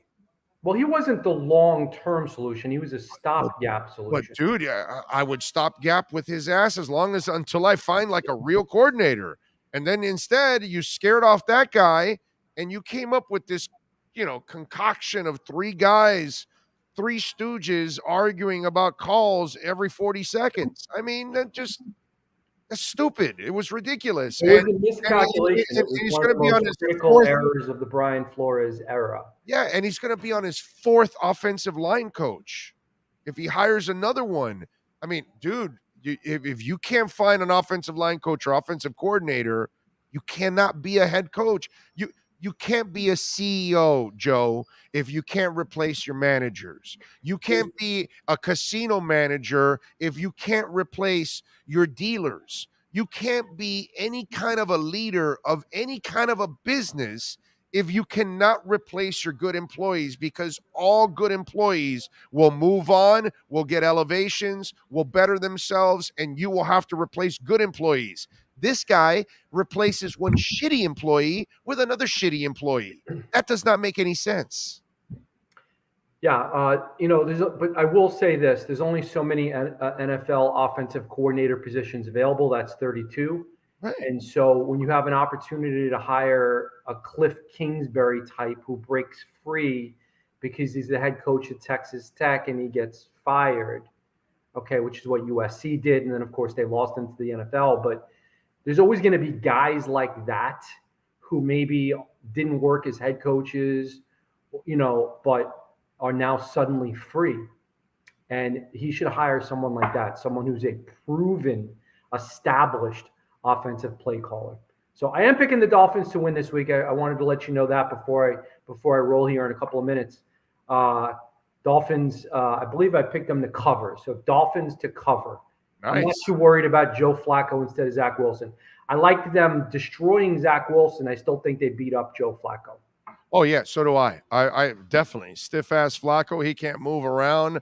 I would blitz him and make his life almost impossible this week. I don't think he's the guy that's going to – like last week, the Dolphins play that defense with Brady or Rodgers or Russell Wilson. They lose by 40. But if you're not playing against a great passer that can read and react really quickly, you're going to be able to create some havoc, and I think they'll be able to do that against that guy. I do. Yeah, the Jets are a mess defensively, and this is a great opportunity for Tua. Sore rib, sore finger, or not. Hey, maybe you put Hunter Long out there and he has 120 yards receiving. Just saying. Hey, listen, that ball was in the air to Waddle 45 yards with a fractured finger. So, anybody who wants to talk crap that he can't throw a deep ball with a fractured finger, he completed a 45-yard pass. So, the kid can throw. Just let's get him healthy and keep him healthy and build a wall of Montezuma in front of him. Get him a real offensive coach and a real offensive line coach, and I think he'll be just fine. It is strange that Jalen Waddle has only 3 catches of more than 20 yards. It's one of the most mind-boggling stats, and yet he's 6th in the NFL in catches. I used to joke around that Ryan Tannehill was the man in the box, that Alice in Chains song. I used to play it all the time. Well, believe it or not, this is an offense in a box. It's just it just is, because it just doesn't have the time to play outside the box. And that's the sad part. Nobody can get downfield. It's almost impossible. It has to be a broken play where he scrambles and then he buys himself some time. And again, these idiots never move around the launch point. They never roll the kid out enough. I just don't get these guys. I really don't. But it is what it is. Joe, love you, brother. Great stuff as always. We'll talk on Sunday as we get ready for a little Jets and Dolphins. And be safe and enjoy the family, my friend. Thanks, bud. See you. You got it. There you go. The great Joe Shad, baby. Let's take a quick break. This has been the American Dream Lending Miami Dolphins Weekly Report. When you're ready to purchase a new home or refinance the one you have, American Dream Lending will make sure your loan experience is easy with fast approvals and quick closings. With many loan programs and competitive rates, now is the time to turn your dreams into reality. Ask about special financing for veterans. They never charge an application fee, and you will work directly with one of their experienced loan professionals. Stop dreaming and contact American Dream Lending today. 786-802-1727 or online at adreamlending.com. This is the Big O Show. There's no need to drive around South Florida wasting valuable time looking for a new or certified pre-owned Acura. Go to the #1 volume sales dealership in the Southeast United States. Craig Zinn's Acura of Pembroke Pines. Purchase with pace and space in a dealership tailored to your needs. From home buying to providing that personal touch. Contact the 2020 Satisfaction Award winner Craig Zinn's Acura of Pembroke Pines. 888-776-5123. That's 888-776-5123. Or visit them at 15601 Pines Boulevard in Pembroke Pines. For over 16 years, EJDconstruction.com has provided South Florida residents quality craftsmanship, accurate project management, and exceptional service. That's why EJDconstruction.com is an A-rated member of Angie's List and the Better Business Bureau. When you're looking for the right custom home builder for additions or home remodeling, please call my friend Eric at 305-433-4843. That's 305-433-4843 for EJDconstruction.com. Sports fans love a place with great food, cold drinks, and TVs everywhere. That's why sports fans love Sports Grill and their 7 amazing locations. Check out the Bird Road location at 11481 Southwest 40th Street in the back corner of the West Bird Shopping Center.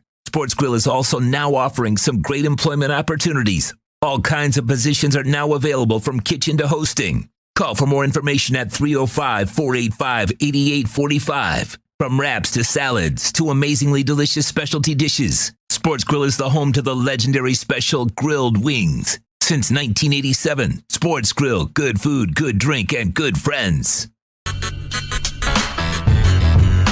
This is the Big O Show. This is the Big O Show. The viewpoint, statements, or beliefs expressed on the following program by the host, guests, or callers are not necessarily the opinions of FantasyXS.com, Media Group Inc., ownership, management, sponsors, or website. When it comes to South Florida sports teams, very few in the media have witnessed, lived, and covered it like the Big O. Let's start the program dedicated to your favorite South Florida teams with a passion that's unmatched. The Big O Radio Show is on. Here's the Big O.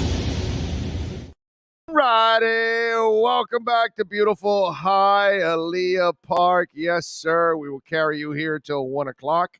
Have some fun. There you go. See? All right. I guess we got to move it this way. The other way? This way? Oh, okay. Down. Can they see it? Is it legible?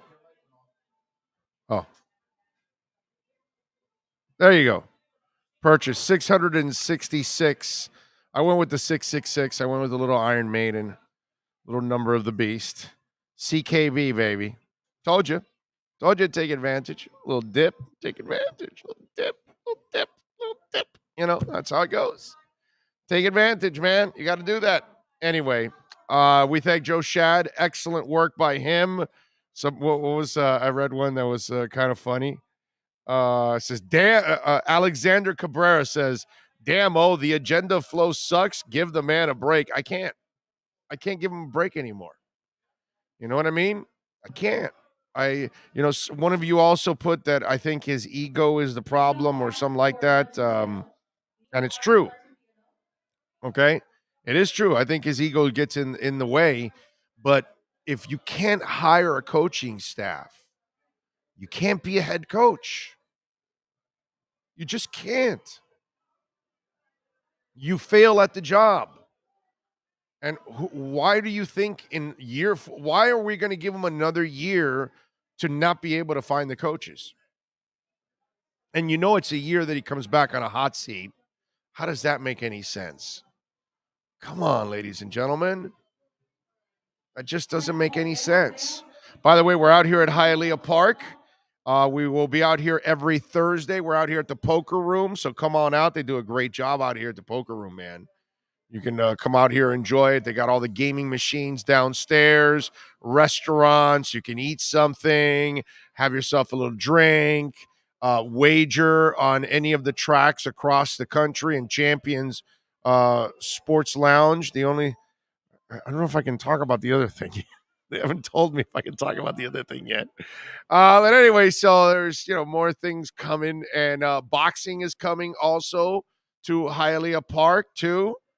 So it's a beautiful thing. You see? Okay, I don't know what the hell is that. You always wonder when you get these texts to tell you, hey, this is your code to sign in, this, that. And you're like, I didn't ask for anything. Like, man, people are trying to rig and take money from you or scam you left and right. But anyway, so we're out here at Hialeah Park. I do want to tell you we're out here every Thursday. December 3rd, we're going to be out here for the Larry Little Hall of Famers night. And we will be doing some interviews, and we will be talking to a lot of former Miami Dolphin greats. That's going to be a lot of fun. So we'll be doing that here on the program. We're also going to have the National Horse Players Championship going on here at Hialeah Park. A couple of years ago, before the pandemic, we were able to do that event out here. We were over at Champions in the podcast. It was me and Bill. We were out there. And so National Horse Players Championship qualifiers is scheduled for Sunday, December 12th. All right. The grand prize are 2 seats in the NHC finals in January 22nd. And the prize money pool awarded on site, $500 entry fee for the NHC Tour members, designated races at Gulfstream Park and Aqueduct. Hialeah, of course, will be this. It's the second time in the long-running and storied history of the iconic South Florida landmark. Hialeah Park will host the qualifying tournament for the National Horse Players Championship. The qualifier will be held in the Champions Simulcast Center and Sports Bar on the second floor at Hialeah Park Clubhouse, located, of course, here at 2200 Southeast 4th Avenue. Handicappers, by the way, you can purchase your entries for the qualifying tournament by visiting Hialeah Park's website at hialeahpark.com. All right, so there you go. The $500 entry fee for current NHC members will cover $300 live bankroll for wagering on designated races at Gulfstream and Aqueduct, and $125 for cash prizes. The remainder of the entry fee will cover a buffet lunch program and designated racers Hialeah Park swag. So there you go, folks. So if you want to be a part of it, You think you're pretty good at playing the horsies? You can do that here at Hialeah Park. All right. So there you go. All kinds of stuff out here at Hialeah Park. They even got Santa's Enchanted Forest, so you can bring the family out here to Hialeah Park. I like it. I like it. Please smash the hell out of the like button. It is very important that you smash the like button, okay? One of the most important things you will do for our show is smash the like button. Let's see what we have here on the chat board to talk about. So, change your coaching and start all over again. How many fans want to go with that? Kenna, I don't know who wants to go with it, and I don't really care. It's my opinion. You know what I mean? I have no problem with the personnel department. I have a total problem with the coaching. And I think flow is actually a problem. And just like Adam Gase or Cam Cameron, I'd rather eradicate the problem right away than allow it to fester. And insanity is doing the same thing over and over again and not in changing coaches. There's nothing wrong with changing coaches when you don't have the right one. But what's wrong is you keep the wrong one that can't find coaches. That's it. You tell me, what guarantees can you give me and the entire Dolphin Nation that Brian Flores can find a real offensive coordinator and a real offensive line coach? And by the way, special teams isn't any great shakes either. Yeah, that's it. I won't pick on the defense. I'll leave that there. Okay, overall, because Flo knows defense. So tell me, what guarantees that? That's where it makes no sense. It's complete insanity to expect Flo to find the right coaches. The guys had 4 O-line coaches and 3 offensive coordinators. Come on, man. That's my problem with all of this. I own 50,000 CKB, Big O. Huddle, long-term, baby. Nice job by you, Uber Beaner. You and I, we're going to stay strong, baby, and sit there and let it build. And, 6 months, a year from now, like Crow. Crow floundered for a long time. That's why you got to have patience. All right? And look where Crow's now. Those of us that stayed strong and stayed patient, now it's 3-4 times our money now. Okay? That's what's going on with Crow. Some of us are 3 timing, 4 timing, 5 timing our money, depending on how early you got in on Crow. So that's the way you got to do it. So CKB, I don't expect, it's like BitTorrent. I have a ton of BitTorrent also, but I'm leaving it there. I'm not worried about BitTorrent because it's not going to start growing until maybe it starts, I think, in December, but I think into next year is when I would hope that BitTorrent, I hope, of course, I'm not a psychic or anything, but I think that by then the blockchain will now start to flourish big time. Okay? Because everything with Tron will be settled in. They just started doing everything at the end of October, so it'll go. Cardano's about to go on another parabolic run, but you have to be patient because Cardano has its moments where it'll hang out for months and not do anything. VeChain did it for months, and then it shot up, and then it came back down. Now it's starting to move up again, and it has yet to make its parabolic move. But I'm going to wait patiently with VeChain, and I got a ton of VeChain. So yeah, I'm with you, man. You just got to be patient. If you're not patient, you will not end up winning in crypto. Big O, next time Omar is on, ask him how he really feels about Gesicki. He keeps beating around the bush. No, he's pretty honest about Gesicki. He just doesn't like Gesicki because he doesn't block, which is, crazy. The problem that I have with Omar on the Gesicki thing is that Omar is not evolving with the sport. And Pat Riley is older than me and Omar, and yet he evolves with basketball.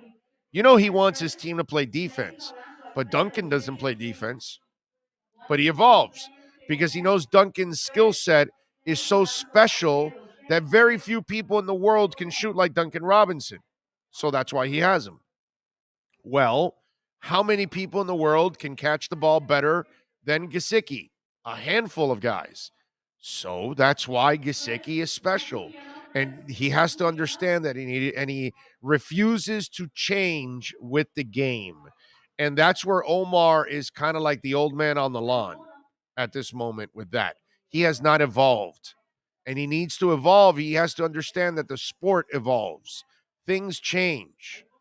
5-tool players in baseball rarely exist now. It's just the way it is. Of course, we all want a 5-tool player. We all want a tight end that can block and catch. Yes, but sometimes you can't get everything you want. So you settle for something that's really good on some end of it.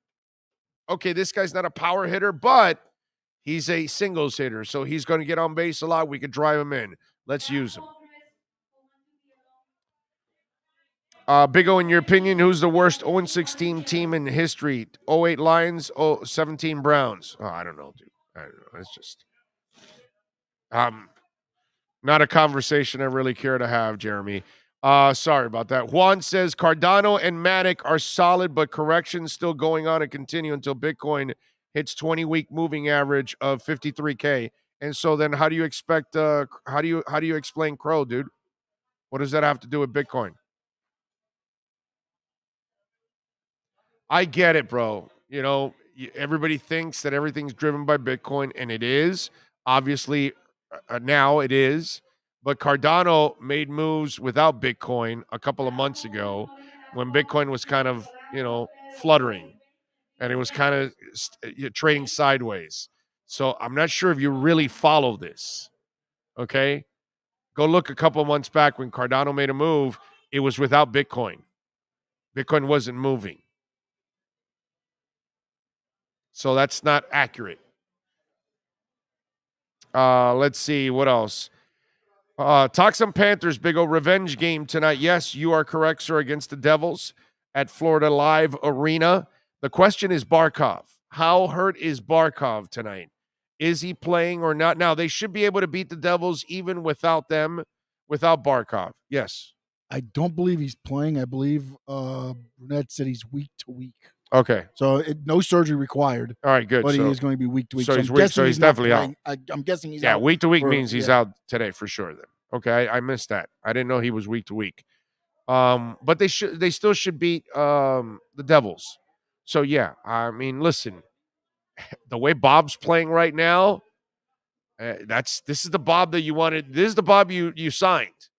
It took him a couple of years of crappy ass play, but somehow or another, it's. You know what's the best thing is when the late great Mad Dog used to say, "There's a shoeless man outside the door waiting to take your job," and kind of going back to the whole tanking thing. That's kind of what Mad Dog was talking about. You want to be a tanker and not try and work? Well, guess what? There's somebody outside the door waiting to take your job. So you better work your ass off in this world. That was kind of like his thing with that. And so Bob is a guy that was looking at Spencer Knight going, oh, crap, if I don't bring it this year, they're going to make me a backup. And if you have any pride, I know because some of you are going, well, he's making, $10 million a year. What does he care if he starts or he doesn't? Well, apparently he does care. And again, if you're a professional, you will have pride in whatever you do. That dude here that I work with does nothing half-ass. Nothing. Okay? Nothing. And why? Because he takes pride in what he does. It's kind of what it's all about. And so Bob is taking pride in what he does because he knows that, okay, I didn't have anybody to take my job before. Now some desperation set in. And yeah, I could make a lot of money as a backup sitting there, but I'd be a joke in the league. He didn't want to be a joke. Kudos to Bob. And David Dwork reporting Spencer Knight starts in goal for the Panthers tonight. Okay. From the morning skate. Okay. And Joe Thornton is possible, depending on how he feels after the morning skate. Okay. All right. Good stuff. So I'll be watching the Panthers tonight. That's for sure. That is faux show. Looking forward to the Panthers. Love watching the Panthers, man. Best team in town right now. If you got to fire Flo, you got to fire Chris too. He's the main decision maker. No, I'm not firing Chris. I like Chris. I like Marvin Allen. I like Reggie McKenzie. I like what they're doing. I don't think personnel is a problem. I think coaching's the problem right now. I think they screwed up and they didn't find the right coach. I think they got to go find the right coach now. And they can't screw it up the next time. They have to nail it this time around. They got to get the right and get a coach that doesn't really meddle that much in personnel. He can have a suggestion, but not power. And that's the problem. Flo and Gase given too much power when they never earned it. Real problem. You can't keep doing that with young coaches that haven't proven squat. You just can't. You coach the players we draft. You can't allow him to meddle, man. You allow Flo to meddle, you end up cutting flowers. You don't start the Emmanuel guy. You tell Kyle Van Noy to leave and take the cap hit. It goes on and on. You draft Hunter Long when you don't need him and you're not using him.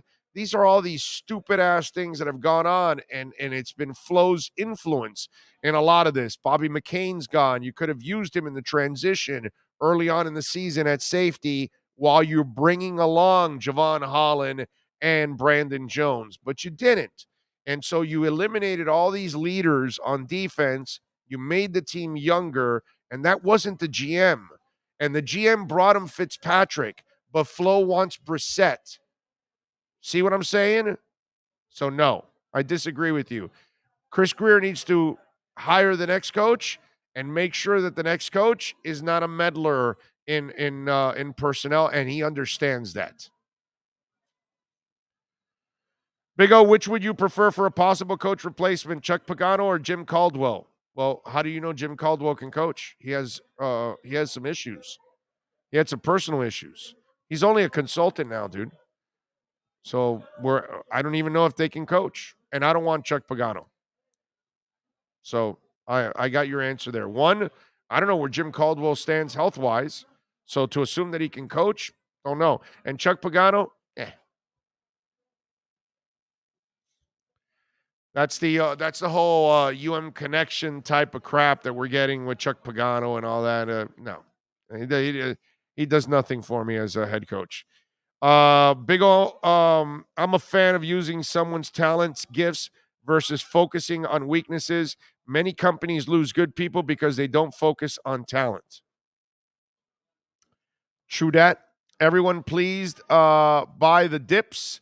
This basically is a Black Friday discount to get into Bitcoin and any other coins. That's true.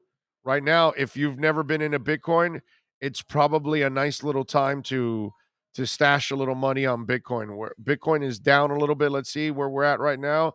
Let me give you the latest update on Bitcoin and everything else going on. Let's see what we got now. 57.9, dude. That's a nice little dip right now for Bitcoin. That's a nice little dip. Bitcoin's down 4.6%, which is nothing. It's for a Bitcoin move. That's mincemeat, as they say. Nervos is 2-2 now. When the dip keeps dipping, look out, baby. Oh man, and where's Polygon at? Oh my God, Polygon's 151. What a steal! What a steal! Tell you. Let's see what we got here. What we got going on. Remember, folks, you can make a donation to Cash App or Venmo.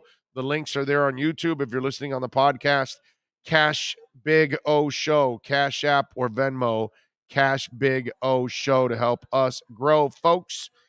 Joel says, any new get in early coins you're interested in that you haven't mentioned yet? Also, how high do you think Cadena can get in the next couple of years? Curious.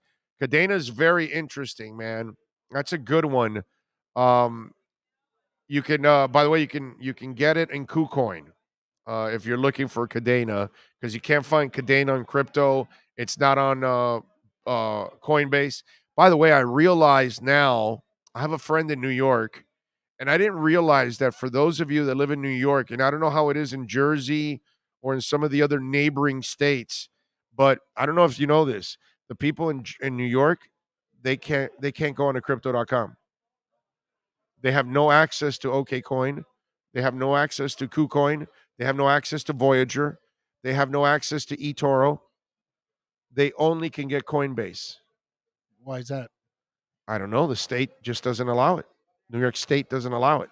So now I'm thinking about this now, and I was realizing this. This is why when a coin goes on Coinbase, it explodes, because the people in New York have no access to it. So they have to. The first time they usually get it is on Coinbase. So then that's why when you get a listing on Coinbase, and again, I don't know about the neighboring states because I haven't talked to a friend in Pennsylvania if they have the same kind of limitations, or New Jersey or so. For those of you that live in those neighboring states, I already know that New York sucks. My Lord, New York doesn't allow you guys to actually really, take advantage of the market sometimes. But I'm just wondering, is it like that in Jersey? Is it like that in Pennsylvania? Is it like that in Massachusetts? Do you have the same kind of limitations? That's the weirdest thing, man. That sucks. Thank the Lord we're here in Florida and we got all the access to everything. And thank the Lord we got a Miami mayor that is as pro-crypto as it gets, dude. Well, Darren just said New York is getting their own city coin. Yeah, I know Miami. that. So. Yeah. But I mean, again, dude, that's not what I'm talking about. But apparently can't get it on crypto. But you won't be. You're going to get a New York coin and you can't buy it on OKCoin. How does that make any sense? Where are you going to buy the New York coin? I mean, I would imagine that they're going to come up with some kind of a city page, so you're going to have to buy it directly from the city. That's what I would think is going to end up happening, because you can't buy it on OKCoin. So guess what? So you can't buy it on OKCoin and you won't be able to stake it for 280%. So you won't have your New York coin working for you like we have our Miami coin working for us, those of us that invested in Miami coin. Like those of us that invested in Miami coin, I got a lot of my Miami coin at 430%. Now it's at 280. Still a great deal, by the way, because it's free money. But, think about that. So it's like you're going to get, you have no access to OKCoin in New York City. So how are you going to buy the New York City coin? You're going to have to buy it through their city page, and you won't have the same benefits you will from OKCoin, which, by the way, OKCoin also has Star Atlas. Big O, do you have a cold crypto wallet? If so, what do you recommend? I do it on crypto. On crypto.com, they have a cold wallet. Okay? So I do it. I do through crypto. I like crypto. I think crypto.com is the best crypto exchange out there. It has so many different features. I have a DeFi wallet with crypto.com, so I can stash either coins or make trades or NFTs, which now with Star Atlas, for those of you that didn't listen to me yesterday, if you ended up getting more than $100 of Star Atlas on OKCoin, because they're the only ones that have Star Atlas. I love Star Atlas, and by the way, it's on a really serious dip right now, Star Atlas. So if you can take advantage of Star Atlas, I mean, I would. Not a financial advisor, but I love Star Atlas, and I'm telling you, it's at 1306 right now. It is at a great deal right now, Star Atlas. So if you can get Star Atlas, there you go. But if you got $100 or more, OKCoin is giving you a free NFT from Star Atlas. That's pretty cool. Okay. So I don't know anything about NFTs, but my crypto.com DeFi wallet, there you go. And by the way, if you're staking on crypto.com, it's on a cold wallet already. Everything staked is on a cold wallet. So that's also there. That's another little nugget that maybe some people don't realize. Chase says, Big O, what do you think if the Niners continue to lose and Shannon gets fired in the next 2 years, we could hire him. Yeah, but Chase, again, you're getting into all kinds of hypotheticals at this point. First of all, they got to continue to lose, which they just throttled the Rams. I'm not sure if you just saw what happened on Monday night, but the San Francisco 49ers looked pretty damn good on Monday night. So I'm not sure if you're watching, my brother, but yeah, that's let's stay in reality. Let's talk about the actual things that are going on, and then we'll get to that area eventually. Let's see. Big O, do you enjoy the game of hockey in general? The speed, the intensity, the physicality, the talents, and the strategies? Yes, I do. I love all of hockey. Everything about that sport is fantastic. And as I've said many, many times, go watch it live and then tell me what you think about hockey. That's all I got to say. If you're not a hockey fan and you're watching on television, that won't make you a big fan. Go live. Once you've gone live, everything changes. And if you're able to get ice level seats, oh my God, that might be one of the best sports experiences that's out there. So yes, I love Panthers hockey, man. Huge fan. David Day says Flores is getting better and is worth keeping, but we need an offensive coordinator that is good for Tua long term. And what about the offensive line coach, David Day? And where's he getting better with that, sir? Where's he finding the offensive coordinator or the offensive line coach? So how's he getting better? And last time I checked, they have a worse record than they did last year. Last time I checked, they're not going to end up winning 10 games like they did last year. So I'm not sure what getting better means. Why? Because they won 2 in a row? Come on, man. Again, if what makes you think Flores can find an OC and an O-line coach next year? Like, where's the proof? That's what I want to know. Where's the proof? What track record do you have over the last 3 years that tells you with 7 different changes on those 2 positions over 3 years, what makes you think that in year 4, he's going to get it right?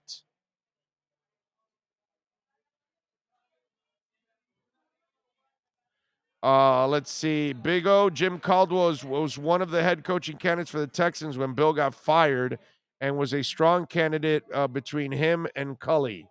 Well, I don't know. I still don't know if he wants to coach and if he can coach and if he does have physical issues.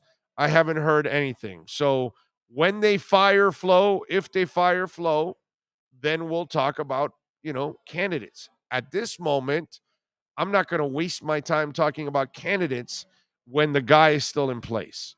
So let's wait until they fire this dude, and then we can move on. Hopefully, they'll fire him this offseason.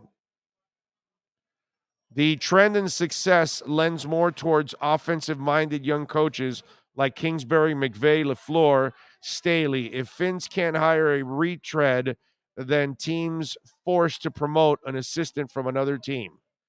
Just get it done, bro. I don't care where you get the guy from. I don't care if he's 70 years old or if he's 27 years old. Get the good coaches. That's all it is. Mauricio says, guys, I have no clue on crypto, but wanting to get in, where should I start? Mauricio, you should start, not a financial advisor, but open an account at crypto.com. Okay. Use my link that's on my Twitter page at Big O Show. And again, my suggestion, as I've told many of you, buy the safe coins. What's considered safe? Buy a little. Right now, you got to dip in Bitcoin. Buy a little Bitcoin. Like get 100% pie, and whatever you have, $100, $500, $1,000, $10,000, whatever you can afford to lose that you're willing to invest. And you have to look at it that way, okay? Because whether you're buying stocks, or you're buying crypto, or real estate, or whatever, you got to always be willing to lose because anything can happen in any moment, right? So what you do is you get the 100% pie and whatever it is at your money, and you break it up this way, okay? This is the way I would break it up. I would put, let's say, 30% into Bitcoin. I would put 20% in Ethereum. I would put 20% in Matic. That's 70. I would put 10% in Polkadot and 10% in Crow. Put it in Crow. And then just let it sit there and watch it. Don't do anything. Don't touch it. Let it go. Let it grow. And as it grows, then you start to take off the top. Okay? As it grows, like if it grows 30%, take 10% off the top. Okay? And then you keep doing that. Keep doing that. Okay? That's what I would do. Go with some safe coins. Ones that I believe will continue to grow over time as it is. But you always want to keep taking profits. Okay? Never from Bitcoin. Bitcoin, you buy, you hodl, you never sell. The only time you sell it is if you have a family emergency or you're going to buy your kid something because they graduated college or whatever. You know what I mean? Like my Bitcoin, I never plan on selling. If everything goes well, if I'm, financially sound and whatever, and if I can survive, I hope that I can leave the Bitcoin to my daughter, and let it grow, and then she can, whatever she wants to do with it, that's her business, not mine. But I'll do my job as a father to leave her, something like that. That's what I plan on doing. I really don't end up planning on using my Bitcoin. But everything else I'm selling. Everything else I'm selling for profit. Everything else I'm selling for gain. Bitcoin's the only one that I would just, stash. That thing's going to keep growing. The scarcity of it. Boom. People are getting out of gold, and the smart people are getting out of gold. Gold hasn't moved in 10 years, and they're moving to Bitcoin. Okay. Big O, it's up to the GM to get the right coach next season. I would rather get a veteran guy and bring in a guy back to the NFL from the NCAA. That I agree. I mean, and they have to get it right because you also can't have the front office can't keep screwing up the hire of the coach too, because it just like I said, if you can't hire a staff, then you can't be the head coach. Well, you can't be the front office if you can't find the right coach. Okay, so all these all these front offices have had multiple opportunities. I would give this front office one more opportunity to go find its head coach.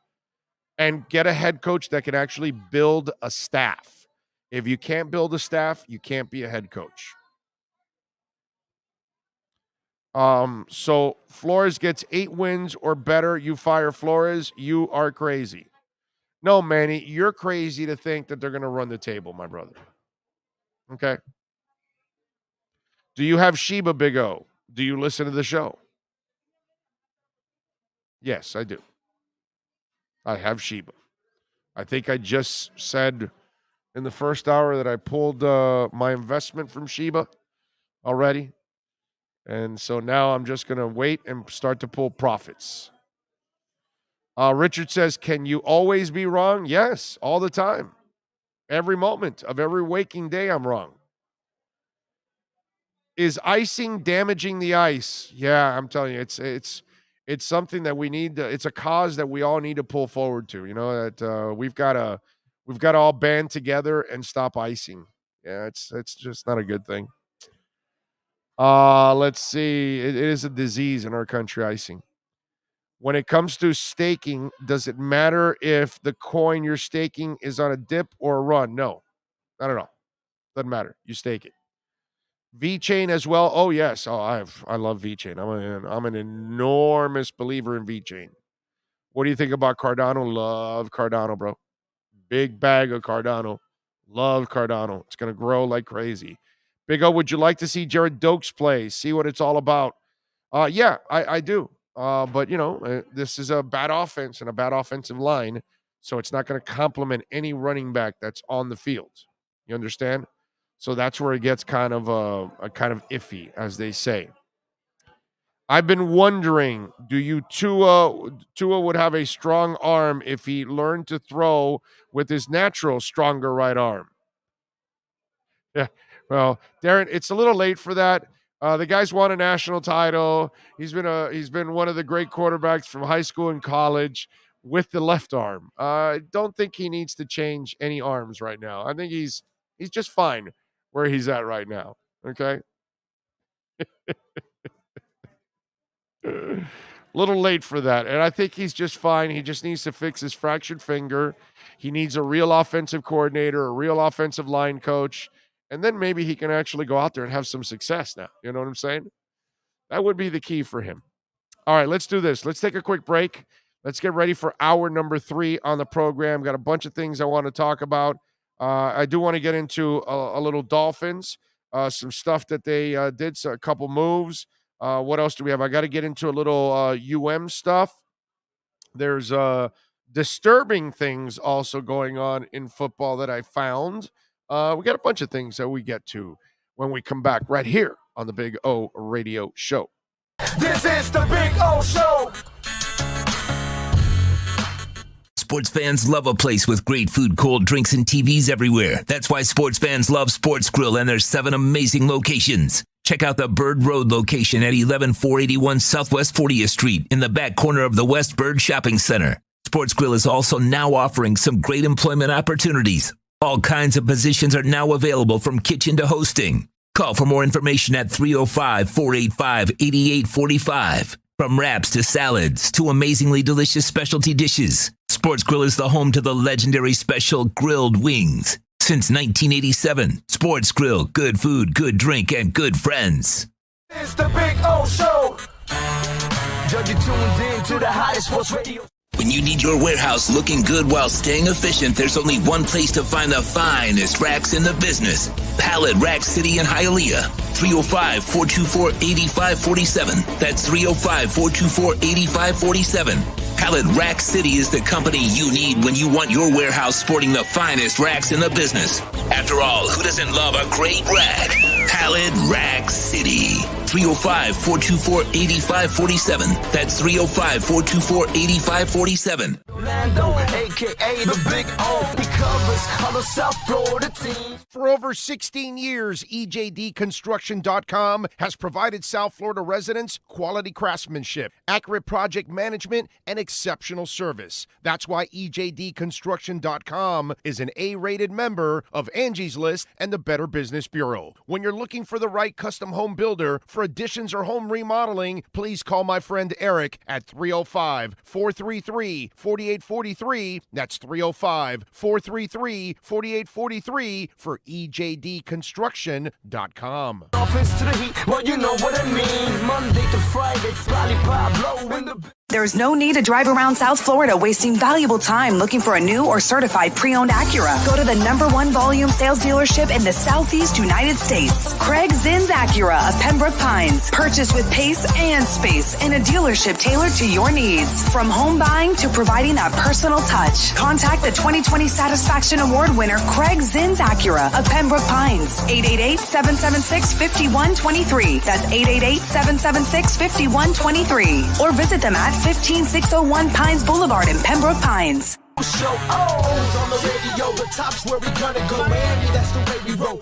Folks, you can support the hardest working sports talk show in South Florida through Cash App or Venmo. Just search Cash Big O Show. Support us through Cash App or Venmo. Cash Big O Show. We thank you for your incredible support. On the morning show, Big O, no one has a similar show. Talk sports, talk plays, talk... If you're a Miami sports fan, then there's only one store to go to, and that's Caneswear at Miami Fanwear in Davie. They're your one-stop shop for all your inner Miami CF, Canes, Dolphins, Panthers, and Marlins merchandise. They have hats, t-shirts, game day jerseys, and so much more. Located at 2511 South University Drive in Davie, and open 24/7 online at Caneswear.com or InnerMiamiWear.com. Call them at 954-835-5597. Caneswear, the spot where Inner Miami and all Miami sports fans shop.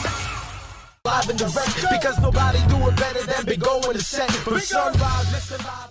When you're ready to purchase a new home or refinance the one you have, American Dream Lending will make sure your loan experience is easy with fast approvals and quick closings. With many loan programs and competitive rates, now is the time to turn your dreams into reality. Ask about special financing for veterans. They never charge an application fee, and you will work directly with one of their experienced loan professionals. Stop dreaming and contact American Dream Lending today. 786-802-1727 or online at adreamlending.com. Sports fans love a place with great food, cold drinks, and TVs everywhere. That's why sports fans love Sports Grill and their 7 amazing locations. Check out the Bird Road location at 11481 Southwest 40th Street in the back corner of the West Bird Shopping Center. Sports Grill is also now offering some great employment opportunities. All kinds of positions are now available, from kitchen to hosting. Call for more information at 305-485-8845. From wraps to salads to amazingly delicious specialty dishes, Sports Grill is the home to the legendary special grilled wings. Since 1987, Sports Grill, good food, good drink, and good friends. There's no need to drive around South Florida wasting valuable time looking for a new or certified pre-owned Acura. Go to the #1 volume sales dealership in the Southeast United States. Craig Zinn's Acura of Pembroke Pines. Purchase with pace and space in a dealership tailored to your needs. From home buying to providing that personal touch. Contact the 2020 Satisfaction Award winner Craig Zinn's Acura of Pembroke Pines. 888-776-5123. That's 888-776-5123. Or visit them at 15601 Pines Boulevard in Pembroke Pines. The viewpoint statements or beliefs expressed on the following program by the host, guests, or callers are not necessarily the opinions of FantasyXS.com, Media Group Inc., ownership, management, sponsors, or website. When it comes to South Florida sports teams, very few in the media have witnessed, lived, and covered it like the Big O. Let's start the program dedicated to your favorite South Florida teams with a passion that's unmatched. The Big O Radio Show is on. Here's the Big O. Hour number 3. Fred Davis goes, opened up a crypto account last week, split it between Ethereum and Cardano, not going well. Yeah, you opened it up last week. That's what I'm saying. Fred, you might be better off not being in crypto, bro. You bought it during a dip. Hang in there. Wait. You can't, and sometimes it just doesn't happen overnight. That's the way it is. Let's see. What else do we have here? Oh, who's the Grand Slam hire for you? Well, wait till they actually fire Manny, and then we'll get into it. Okay, we got to see who the AD is. But if you really, need an answer right now, Grand Slam hire would be Mario Cristobal. A little conservative at times on offense, especially in this kind of a college football environment. That's the one knock that I would have a little bit on Mario. That I think his offenses sometimes are a little conservative, and maybe that's what happened a little bit with Justin Herbert too. That he kind of didn't help Justin Herbert with the kind of offense he ran, because Herbert was an introvert and all that other stuff, and people, he didn't have a lot of those big offensive games and big moments and things like that. You know what I'm saying? So it's just one of those things where it's I just what's it called? Cristobal would be my home run hire. That would be the guy. I just think there's no shot at getting Cristobal. I just think Cristobal would be dumb to leave Oregon. I have to go with track record. has 0 track record of big money commitments to coaches.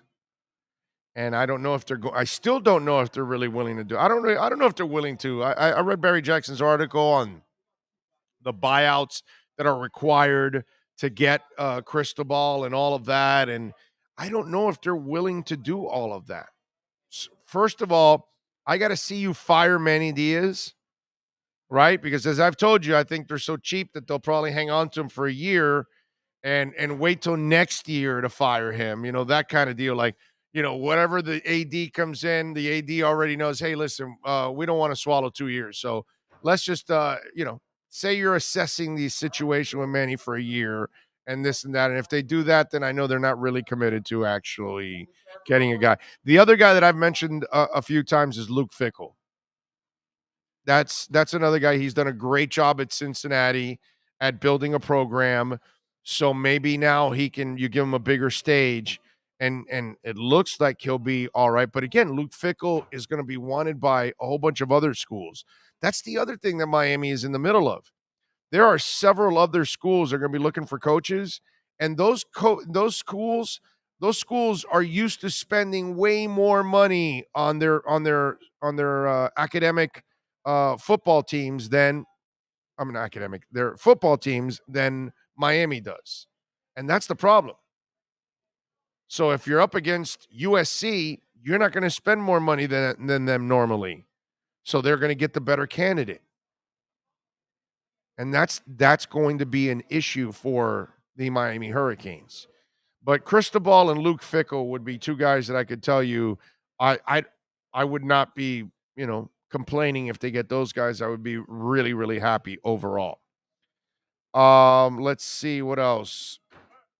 Scrooge says, man up, Fins fans. We are a young team. We need to grow together, continue to build. Ass kicking are a part of the game. We will be better team for it. I mean, that sounds all well and good in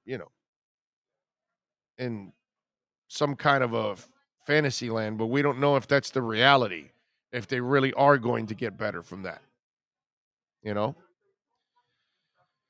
Let's see. According to the Athletics, Bob McGinn, Tua scored 13 out of 50 on the Wonderlic test, the lowest score among quarterbacks in the 2020 draft class. Joel Vargas is saying that. I don't know if it's true or not. Marino also didn't score very high on the Wonderlic either, and big deal, bro. Are you football smart? Is the question.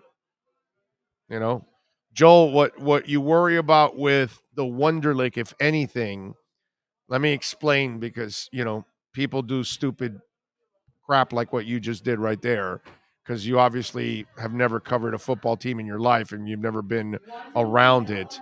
Hey, can you tell her the sandwich with lettuce and tomatoes only and fries? She knows which sandwich. Anyway, so make sure, bro, no sauces, no cheese, no nothing. All right. Anyway, so what you want the Wonderlic for, let me explain something to you. Okay, let's see you got a player that is having trouble in college. He's a character problem. He's had issues, maturity, whatever it is. Then he takes the Wonderlic, and you find out that he doesn't have a lot of great common sense. So now you're about to bring that person into your organization and give them a boatload of money, and they're going to represent your organization. That's your red flag. So, okay, wait a minute. This kid has had trouble with his attitude, his character, whatever it is, uncoachable at times, whatever problem it is that he has. And then he also scores poorly on the Wonderlic. Okay, is this a guy we want representing our community and all of that? Okay, because you don't have to be book smart to be a good person. Remember, Robert Kraft is a billionaire, and the dumbass was at an Asian day spa. Okay? Billionaire Asian day spa. Right? You figure a guy that's a billionaire is really smart, and he has his security people call a couple of call girls, right? Rent out an entire floor of a penthouse hotel where nobody will know anything. You have the two security guards vet the girl, grab her phone. She signs a release. You go have fun with her. She leaves. She's a pro. She gets paid. Nobody ever finds out because she wants to make that money again. And she signed a release. She signed a consent form and all that. And she doesn't have her phone, so she can't incriminate you. Nothing. It's over. That's what a billionaire would do. That's what I would do. Okay? If I'm a single billionaire like him, a widower, right? Because his wife died several years ago. And, okay, dude, you need to get your rocks off. Hey, we all have to have a little excitement in our lives, right? That's what I would have done if I'm him. But no, this guy went to an Asian day spa. You understand what I'm saying? So, what you want with this is the way I look at the Wonderlic and talking to NFL people over the years about this. Okay. Zach Thomas will tell you, I'm not a rocket scientist, but smartest football player you'll ever meet on the planet. Just go ask Peyton Manning. Peyton Manning will tell you that Zach Thomas knew every play that he was going to call because you don't need Zach Thomas to solve any kind of difficult problem that's going on in the financial world, the political world, or whatever it is. We're not asking Zach Thomas to do that. So Zach Thomas is a good kid. You don't worry about him. You give him the money. You move on. I know it's a 5th rounder or whatever, but still, you give him the money, you draft him, you move on. The Wonderlic is to find out where a person is who already has problems. Because the Wonderlic doesn't solve any football issues. It's not about football. So it's not about how you're going to react on the field. It's not how you're going to play on the field. Dude, do you think Marshawn Lynch is like the brightest bulb in the chandelier? No, but he was a hell of a football player. And overall, never got in trouble. To be a great athlete, you don't have to be a rocket scientist. You just have to know your craft. To be a great mechanic, you just got to know how to fix cars. Dude, we don't need you to solve the stock market. We don't need you to balance the budget for the country. We don't need you to build a rocket. We don't need you to go, design a new nuclear factory. We don't need that. We have people for that. I just need you to be a great mechanic. And I'm sure there are people that you know that are great mechanics, or they're great at this or they're great at that, but they're not necessarily book smart people. And again, nothing wrong with that whatsoever. But for me, when I hear Wonderlic, I think people don't understand that it's another part of the process of you interviewed the guy, you watched him on the field, you took his physicals. Now let me see where you are with the Wonderlic. Because you want to know, you already talked to his trainer, you talked to his teachers, you talked to his teacher from high school, you talked to his teacher from junior high, you talk to his assistant coach, and then you start to build up a personality, a character trait for the kid. And so now you find out if he's had issues throughout his life. And yet, yeah, he's a good football player, but he's got all kinds of other issues. And now you want to find out also where he's at with common sense and intelligence and all of that. Okay, this guy's got all kinds of red flags. That's what the Wonderlic is all about. It's about finding out if there's an extra red flag for someone who already fields red flags. And Tua does not field one red flag except for injury history. And that has nothing to do with character, intelligence, anything, professionalism, none of that. That's just, unfortunately, his body is not nearly as durable as some of these other freaks that can play football and stay healthy. So this Wonderlic stuff, Neil Smith scored like an 8 on the Wonderlic. I want him rushing the passer every day of the week and twice on Sundays for the Chiefs and hitting a home run after he gets the sack. And he couldn't score anything on the Wonderlic. It was like an 8. Marino scored very low on the Wonderlic too. I don't care. I'm not asking Dan to be a political science major. You know what I'm saying? I need Marino to lead the offense. Can he do that? Yes, draft him. Let's go.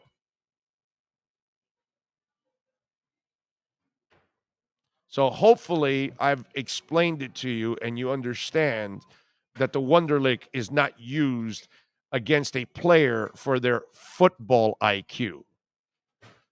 Because a football IQ has nothing to do with a book smart IQ. And if you think that, then, I can't help you. Let's just put it that way. Vaughn94 says, Wonderlic scores are irrelevant. A lot of guys don't score high on them and turn out just fine. Of course. I already told you. I know exactly what the Wonderlic is. If you already got those red flags, the Wonderlic may not help you. Even Marino said he didn't know a lot early on, and he just threw to the open guy. Yeah, I mean, it's just, he has a knack for the game, Marino. He knows how to play the game, period. Something that comes natural to him. Uber Beaner says, balance the budget for the country? That's never going to happen. Amen to that, dude.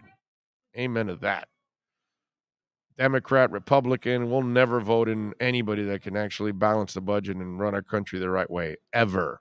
Not either side. They're both clown shows. Dems and Republicans, both a bunch of clowns. NASA astronaut Lisa Nowak, an aeronautical engineer, once thought it was a good idea to drive 900 miles wearing diapers so she did not have to stop in order to stalk a married man. There you go. An aeronautical engineer is a psychopath. God, I missed the Dan Marino era. Yeah, well, we all do, Duke. We all do, my brother. We all do. Oh, man. I'm telling you, it's rough. So speaking of the AD search, I saw this story and I found it to be pretty funny. Everybody remembers Nevin Shapiro, right? Obviously. Nevin Shapiro is running his mouth again. And of course, you know, we got people that are going to go find him. So Dan Wetzel on this week's College Football Inquirer podcast, Shapiro told Wetzel that if Kiffin is his top candidate and that Randy Shannon is the defensive coordinator. Okay? So apparently Shapiro says that Kiffin is the main one and that Kiffin would bring in Randy Shannon as his defensive coordinator. Wouldn't be a bad thing, by the way. I do like it. I do like that combination. Randy Shannon has no business being a head coach, but I think he can be a good defensive coordinator, and he can help you recruit, at least. And Lane Kiffin knows his offense.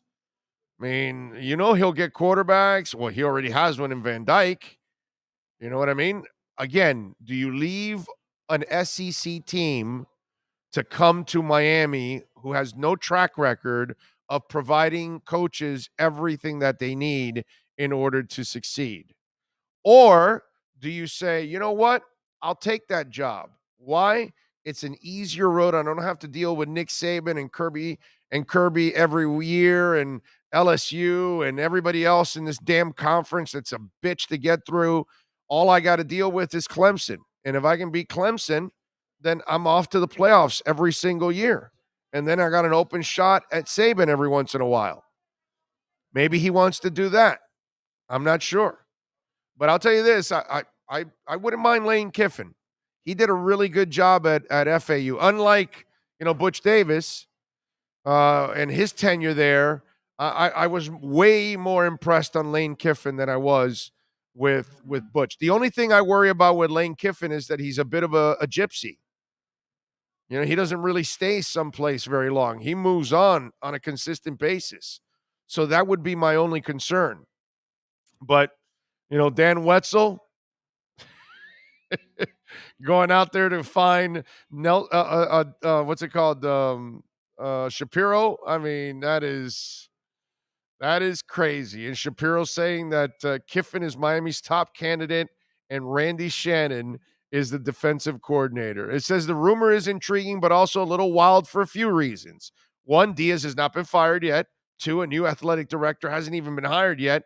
Three, we don't know if Kiffin would leave Ole Miss after just 2 seasons. He is notorious for leaving programs quickly. Hello, Tennessee. And he might not want to repeat history. There you go. The thing about Ole Miss, for him at least, is he's going to get everything he needs at Ole Miss. They'll spend. They got crazy-ass boosters there at Oxford. They'll spend, dude. They will spend. But I saw that and was like, wow. And then here's the other thing that Miami is. Now, remember I told you that you've got to step up and spend some money, correct? Have you seen what's going on with Michigan State there, Sean? Do you know anything about what's going on with the Michigan State situation? Okay. So, their head coach Mel Tucker. You've heard of him, right? Okay. So Mel is in the middle of negotiating a contract extension with Michigan State. Listen to me now. You know what the contract extension is at Michigan State? Take a guess. $5 million a year. 10 years, $95 million. Oh my God. $9.5 million a year for Mel Tucker at Michigan State. Let me repeat that again. It's a 10-year contract worth $95 million.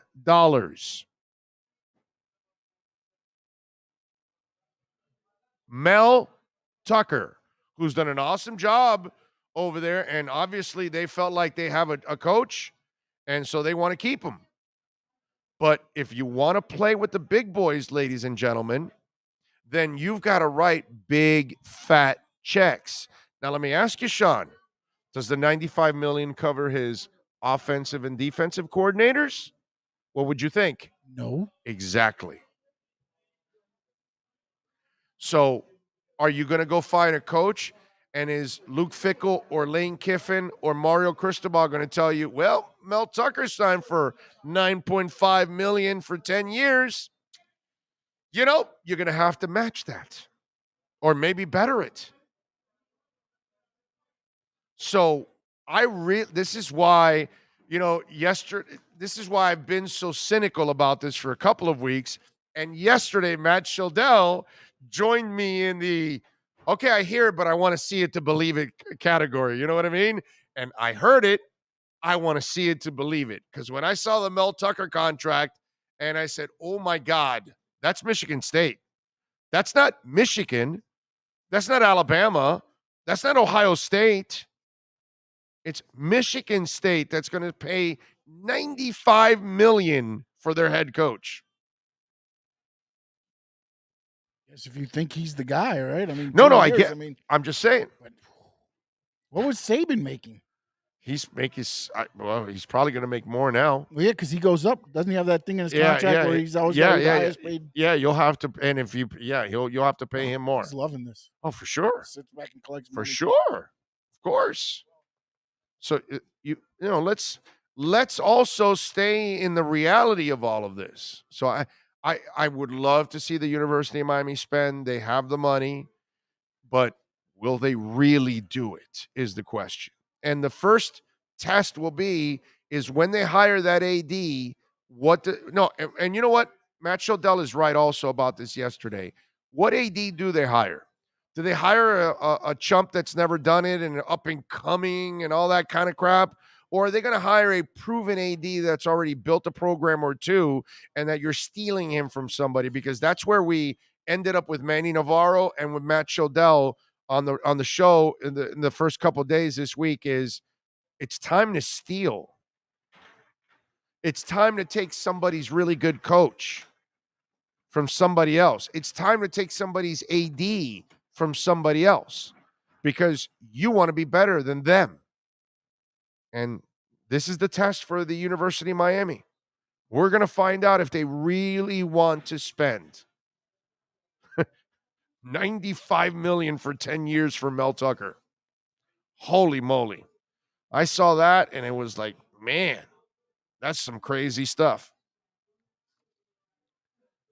Let's see. What do we have here? David Woodley rocked. All right. Do you think the Marlins can convince Carlos Correa to come play down in Miami as their future shortstop since he's closer to Puerto Rico if he comes to Miami? Anthony, do you know if the Marlins are actually going to spend the money? Are they giving Kim Eng a checkbook is the question. They say they're going to spend some. We have to see it to believe it, my friend. And we will be watching. Okay? I love watching the Marlins, man. But obviously I hate watching a team that doesn't really commit to long term, my man. So that's the problem with all of that.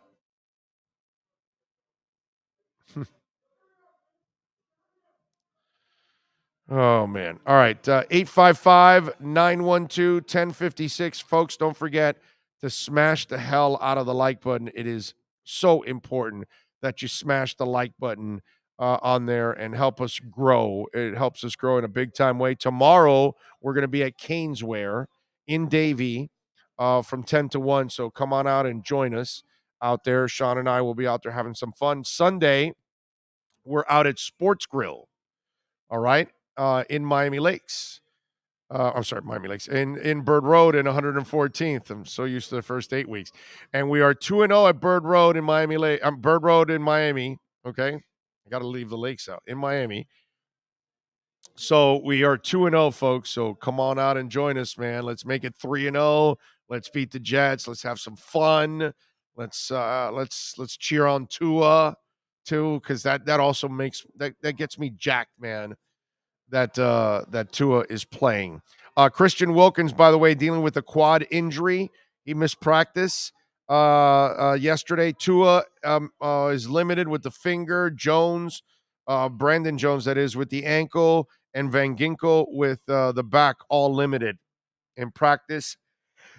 Yesterday, by the way, Jamal Perry ended up signing with the Dolphins again. There you go. And they also signed Jake Luton to the practice squad. That's a big dude, that Jake Luton. Where did I see Jake Luton at? He's the Jake Luton is Oregon State, I want to say. I kind of like him, man. Can you look it up? Is Jake Luton the Oregon State kid, if I'm correct? I remember getting some good reviews on Luton, like as a project guy. And kind of, he's had his ups and downs a little bit, but Luton is one of those guys that has the skill set to actually be a quarterback. But, we're talking about an offensive staff that's not known for developing anything. Offenses, quarterbacks, you name it. Is he the guy? Yes, he was from Oregon State, and he was selected in the 6th round of the 2020 draft by Jacksonville. Right. Yep. I remember that he had like one decent outing and then one really bad outing, if I remember, as a starter. I want to say that he did all right in one, and then he was terrible in another, like you would expect from a young quarterback. But that's a guy that's kind of intriguing with talent. Those are the kind of projects you want to stash in the practice squad. That might be the best prospect as a developmental guy they've had since they lost Sinnott, because they left him exposed. He was benched in favor of Mike Glennon due to poor play. Right, exactly. Yeah, no, I think he threw like 2 or 3 interceptions or something in a game. His career in NFL, 2 touchdowns, 6 interceptions, 624 passing yards, 54.5 percentage, 13 rushing yards, and a rushing touchdown. Yeah. So he's dual threat. I mean, yeah, he's a dual threat.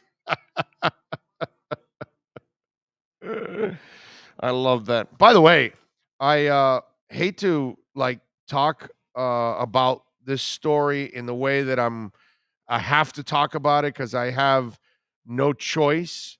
But I saw that young Dolph, the rapper, ends up getting shot, and I got to tell you something, man. And I've talked about this before. And it doesn't matter if they're German rappers, Latin rappers, Asian rappers, American rappers. I don't know what the hell is going on with rappers and the violence and guns. It's the dumbest thing in the world. I don't know what goes on with that genre of music, that we have to keep shooting our rappers, or they're shooting other people or shooting each other or whatever. I don't. This doesn't happen in country. This doesn't happen in R&B. This doesn't happen in classical music. This doesn't happen in rock. This doesn't happen in heavy metal. This doesn't happen in dance. This doesn't happen in EDM. It doesn't happen in any genre of music except rap. And it happens all over the world, dude. Like, I see stories of, some German rapper and whatever, and it's all colors and races. And so please don't even make this a race issue and all that. We've lost all kinds of rappers. And I don't understand the culture. I don't get it. It's like Nipsey Hussle. That man started off his life the wrong way. Then he fixed his life and was doing a great job and was helping others, and then he gets shot. So we lose somebody that's actually incredibly productive for our community, not just for the music, because he was helping other human beings get better. How do we get better as a society when we have a section of music that they somehow gravitate to guns and violence to a point that it's just, I mean, a constant, dude. The ignorance, the stupidity that I see in rap all over the world, it's amazing to me. And it happens in no other genre of music. It's just the weirdest thing, dude. I don't know why we do this. You know, I know somebody mentions Tupac, Biggie, what's it called? Jam Master Jay. I mean, dude, where are we better without them? How are we better without them? Why is that genre of music so in love with gun violence? It's the weirdest thing, dude. It's so freaking twisted. And it's like they never learn. Because it's a rapper almost every other week. There's a rapper that's dead. Big time rapper, medium sized rapper, smaller rapper, local rapper, national rapper, international rapper, whatever. It doesn't matter. All levels. It's inexcusable. And when are they going to get smart enough to understand that we're not better from it? Like it gets us nowhere as a society. I have no idea where it makes sense that we're killing our rappers or that rappers are killing other people or assaulting other people with guns or whatever it is. I don't know where that actually helps anything. Because it sucks that I don't get to hear any more new Tupac music, right? It sucks that you ruined Run DMC for me, right? It sucks that Biggie's probably one of my favorites, dude. I think his voice is like, obviously Chuck D will always be my favorite, but Biggie is like, he's right up there. I'll never get to hear any new music from the man. How does that make us any better? How does society be any better from this? And by the way, who the hell's going to ever reach the rap community and say, yo, enough with the gun violence, dude. Enough with killing each other. That doesn't do anything for any of us. What do you got for me there? Andy Slater says Lane Kiffin will leave Ole Miss for the University of Miami if the Hurricanes head coaching job were to open. Multiple sources close to Kiffin tell me. Okay. Sure. Let's see what else. Rap is filled with violence because it's regulated by music industry to suppress certain groups. No, that has nothing to do with it, dude. It comes from go watch the news, Ken. It's all over the world, and it's all colors and all races and even sexes. You name it, dude. It's all over. It has to do with the culture period itself of it, not the record companies or anything like that. I don't blame the music industry or the record companies for somebody else's behavior. That makes no sense for me. Okay. By the way, go start eating your stuff, bro. Don't wait for me. Let's see. What else do we have here? Oh, and you know what? That leads me to something else that I have a problem with Ace Frehley. Okay. Ace Frehley, by the way, is, I love him as a guitarist. I love Kiss. I really do. But I just want to tell Ace Frehley, shut the hell up and stop being the old fart that can't remember, to be fair. Ace Frehley, by the way, referred to the recent tragedy at Travis Scott's Astroworld Festival as a satanic ritual gone very wrong. Okay? It's ridiculous. Anyways, he goes, in regards to what happened in Houston, our players go out all to all the families. Our prayers go out to all of the families who lost loved ones at the concert the Rocker wrote. Seems like a satanic ritual gone very wrong. They'll be sick and hell to be paid for everyone who let those kids die. And as one who would expect from such inflammatory accusations, many fans were outraged by Fraley's comments. Some who swore they no longer be fans of the Rocker received replies seemingly from Fraley's girlfriend, Laura Cove. Bye, better off without you. Thanks for the support, but it was a satanic event. Do your homework, Travis. And okay, and he goes, on November 13, Ace Frehley, was mistakenly responding to my fans' comments regarding the Astroworld concert in Houston. Though my girlfriend Laura's Facebook profile, The Rocker, confirmed, I want to make it very clear that it was I who was making those comments, not she. Now, first of all, it's no satanic ritual, Ace, you effing idiot. Okay? I'm pissed at Ace, by the way. I'm really, really pissed because he makes it sound like we didn't have a tragedy with The Who in 1979. He makes it sound like the Rolling Stones didn't hire the Hells Angels for a concert and also people ended up hurt and died. He makes it sound like Great White didn't, handle their pyrotechnics very well in a small place and it got out of control and people burned and died in a fire. He makes it sound like Pearl Jam. Rockville, Rock Slide back in 2000. Dude, people got trampled in a David Cassidy concert. Okay, this is not a Travis Scott problem. This is a problem that we've had with concerts for many, many years. Did Travis make a mistake in encouraging everybody to come to the stage and all of that? Yes, he did. He made a terrible mistake. Had nothing to do with any satanic ritual, you idiot. It had to do with human error. And plenty of artists over the years, from every genre of music that has had fanatical fans, has done some of the wrong things like Travis. Kid's going to pay for all the funerals. You could tell he's pretty remorseful of what went on. He screwed up, man. He screwed up like the Rolling Stones did.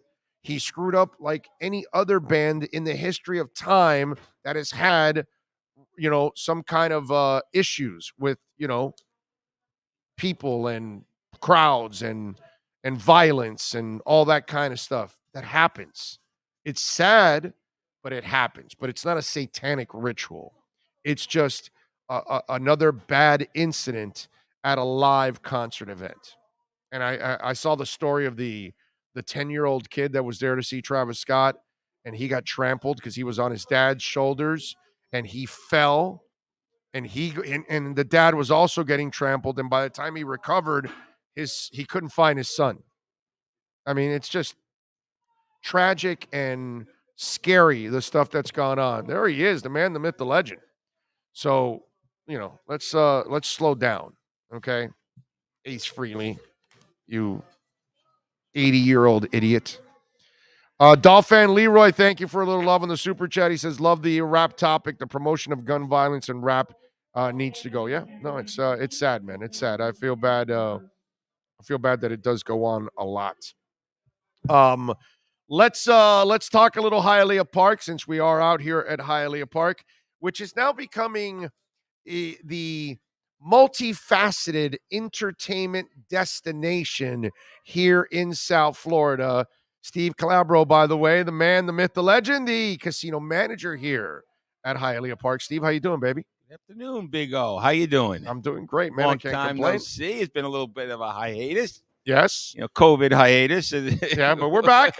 We're back. Listen, we got good stuff happening too. Yeah. We have great stuff happening. The main reason I came today to let people know, all your listeners, yes, Hialeah Park is going to have a sports betting app. All right, Any day now. I haven't said it because I don't. I just told Sean. I know there's other things I can't talk Sean's about. shaking now. He's shaking. Yeah, it's like I haven't said it because I've known this for months now, but I just can't say anything. And so, yes, a sports betting app. Yes, we are going to have it. We have it. Look, it's been a long haul. This is all about the Floridians, right? This is our customers. It's really the governor of Florida and the Seminole Tribe have made an agreement. Part of that agreement allows us to make an agreement with the tribe, and we'll have a sports betting app. Yeah, baby. So it's going to be Hialeah Park sports betting, powered by Hard Rock Digital, which is Hard Rock Digital is another where they're saying Hard Rock Digital is also Hard Rock Sportsbook. Right. Hard Rock Sportsbook is basically DraftKings or FanDuel. Right. They're starting from scratch. They had no employees a year ago. Now they got a couple hundred employees, and they're going to have all the same exact menu of all the big guys in terms of sports books. We've been informed that there's like 41 different sports you can wager on. One of them was Russian chess playing, I think was one of them. Or Get something the hell out of here. Yeah, we'll have to make a wager. I think Is Kasparov there? I'm betting Kasparov. If you're betting him, I'm betting him. I'm going Kasparov every single time. That's Kasparov. Yes. So anyhow, that's the good news. Now, the bad news is we've had a little bit of a speed bump with the legal system. Unfortunately, in our world, a lot of people in the United States and in Florida and South Florida like to, they're a little bit litigious, Yes. They kind of get off on going to court, and they sent their son to law school, so we're gonna go win the big case, and so that's really what it is, what's going on right now. I think it's but what's the ultimate bad about that is that it's not the best interest of all the Floridians, because once we get past this legal issue, right, every Floridian from Tallahassee to Jacksonville to Key West to Hialeah will be able to make a sports bet. It's a beautiful thing. On your phone, on your laptop. It'd be very convenient. I'm doing it already with the Hard Rock one. Well, we're bummed about that. You haven't started yours yet. But you have so when you start yours, then you can't stop me from betting. I got to bet. But I got to plunge my guts out. But how we, our from a business side, it's where you sign up. So we're hoping that everybody just kind of chills out for a week or so, and as soon as we have our app live, you sign up for ours. That's it. We're signing up. So don't really. I'm saying don't sign up for any place else right now. Hold off on signing off on other places, and sign up on ours as soon as we get it. And so it's to launch. It's going to be Hard Rock's got theirs, and then the next 5 are going to be us, Hialeah Park in South Florida, Tampa Downs up there. Palm Beach Kennel Club, and Ocala. So that's going to be the launch. It's going to be soon, but we want everybody to sign up for Hialeah Park sports betting. And not yet, but they'll be able to come here also, right? Like if they don't want to connect their bank accounts, will they be able to come here and wager personally? Unfortunately, not. Okay. That's a little bit of a law. We're not at this point. Okay. So the law doesn't allow that yet. So that's a little bit of a tricky thing. So right now we're only mobile. And online. Okay. Mobile fine. on your phone and on your laptop. Not a problem. So, but it's going to be a really cool thing. We're going to give some nice incentives. We'll have incentives for signing up. The free bet type of incentives. There we go. Also you'll get a free bet on the sports side. We'll also have some promotional stuff where you'll have come into the property and get some free stuff, whether it be a free play or a free bet or free food, some type of promo. We have it already set up, but I'm not going to announce it until we actually launch it. So it'll be like a twofer in terms of a freebie, sports betting freebie and a on property freebie. So that's a solid reason to just wait it out. I think it's going to be past this season. Past this weekend. Past this weekend. All right, good. So next Thursday we'll be showing the app. We'll be showing the app, telling you how plunging to sign our guts out. Yeah, I love get your it. Venmo account, your Cash App account, and start linking it up. And but I have a pick. I've been getting ready for sports betting. Okay. So I got a couple contacts in Jersey. Okay. I got a Jersey guy that's big. He's big. Okay. He's big. He's good. He's good. He's one of the best. He's sort of a superstar in fantasy Okay. football, but NFL he's very good too. So your son's good again? No, not my son. It's not my. No, my son would pick the Eagles every time. So he's a homer. He's a homer fan. My son was he's an Eagles fan. He was the guy sliding down the light post when they won the Super Bowl. But anyhow, this guy's good. I can't. He's got a valve at the end of his name. He's good. He's in the know. He's got a pick. He gave me a pick this week. What is it? Share it. This is his pick. Jersey pick. Italian jersey pick. All right, let's go. Ravens over the Bears are giving 4.5. He loves the Ravens. Okay. Bounce loves back the Ravens. after getting thoroughly embarrassed. Yeah, loves that makes the a lot of sense. Ravens. He said that coach is too good. Lamar's too good. The Bears got a long way to go. Yeah, no, the Bears got a long way to go. Yeah, they can't solve their quarterback. I feel for the Bears because they got multiple issues going on. The Fields kid is young, man. You got to give him time to and the coach is still trying to find his way too. So trying to find a way his out the door by the end of the season. Yeah. I think Monday after the season it's going to be a little ugly for him. But if I were him, I wouldn't. Don't stay near the phone. Monday. Yeah, Black Monday. Black Monday. Don't go near the phone. By the way, congratulations to you guys because you've got the horse racing champions coming. The handicap champion coming. Handicap championship coming. You've got the Larry Little dinner coming. We have a Larry Little Foundation and Larry Little will be That's here. right. Golf. You can sign up to be in the foursome in golf too. That's right. And you've got Santa's Enchanted Forest, along with, of course, the sports app coming. So you guys are. Oh, by the way, we have. Right, you're looking right at it. One of the greatest, best. This is what people say for the last 8 years. Hialeah Park Poker Room, best action in town. Best action in town. And downstairs, yeah. We talked about it 100 times. Yeah, you guys have the best payout. Best payouts best on payouts the East in Coast. The state. Well, in the state and the East Coast. Okay, but they're not going to travel to Georgia or anything. Right, but at least for you, no, here in South Florida, no better place. When I put the billboards up, I said in Florida, but the technical award was best slot payouts in the East Coast. That means, all the casinos in Atlantic City, Mississippi, Missouri, Ohio, it's better here in terms of payouts. So you couple that with Santa's Enchanted Sportsbook, the National Handicapping Contest. And we have great restaurants too. This is just opened up at Dina's Village. We have Junior's downstairs is a great thing right on the casino floor. Paid a nice little restaurant. I got to tell you, it's coming along. It's coming along. We're recovering this is one of the great properties, and we're recovering in South Florida. We're recovering well from the pandemic. We opened about, I guess, last September, right? 14 months ago, and we've really bounced back well. And the customers, we love our customers and loyal. Super. It's just a super thing to see the bounce back. Because think about 18 months ago. I know. We were looking at, holy mackerel, how long can we pay the employees?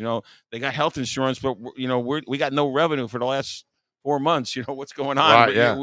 We're gonna have to close this business, and it turned out that it's been a great little, great turnaround. Not a little turnaround, a great turnaround. Yeah, no, definitely, and growing. So that's the good thing of that. What I like is that you guys have bounced back, and now you're going to make yourselves stronger than ever, and all these things. I mean, I think you did the community a great service by saving Santa's Enchanted Forest. Sure did. Because that's a family tradition for a lot of people for a long, long time. And I even talked to Frank that, hopefully we can do a show or two out there at the forest and have some fun. Sure. I can tell you, it was so funny. So I'm not from Miami-Dade. I didn't grow up in Miami-Dade. I grew up in Jersey, where I'm a Jersey kid, right? That's why I got the Jersey pick guy up in New Jersey, right? So I can't even say his name, right? Let me get on the app right now. But everybody, when Santa's Enchanted was being talked about, every person that grew up in Miami-Dade was like just in another planet saying, "Oh my God, I remember this. I love this. You got to do this." And so it's really, you could see it, like just the inflection of their voice. Their eyes popped out of their head when they start talking about Santa's Enchanted. And so for Miami-Dade County residents, it's a big deal. Oh yeah, it's a really big deal.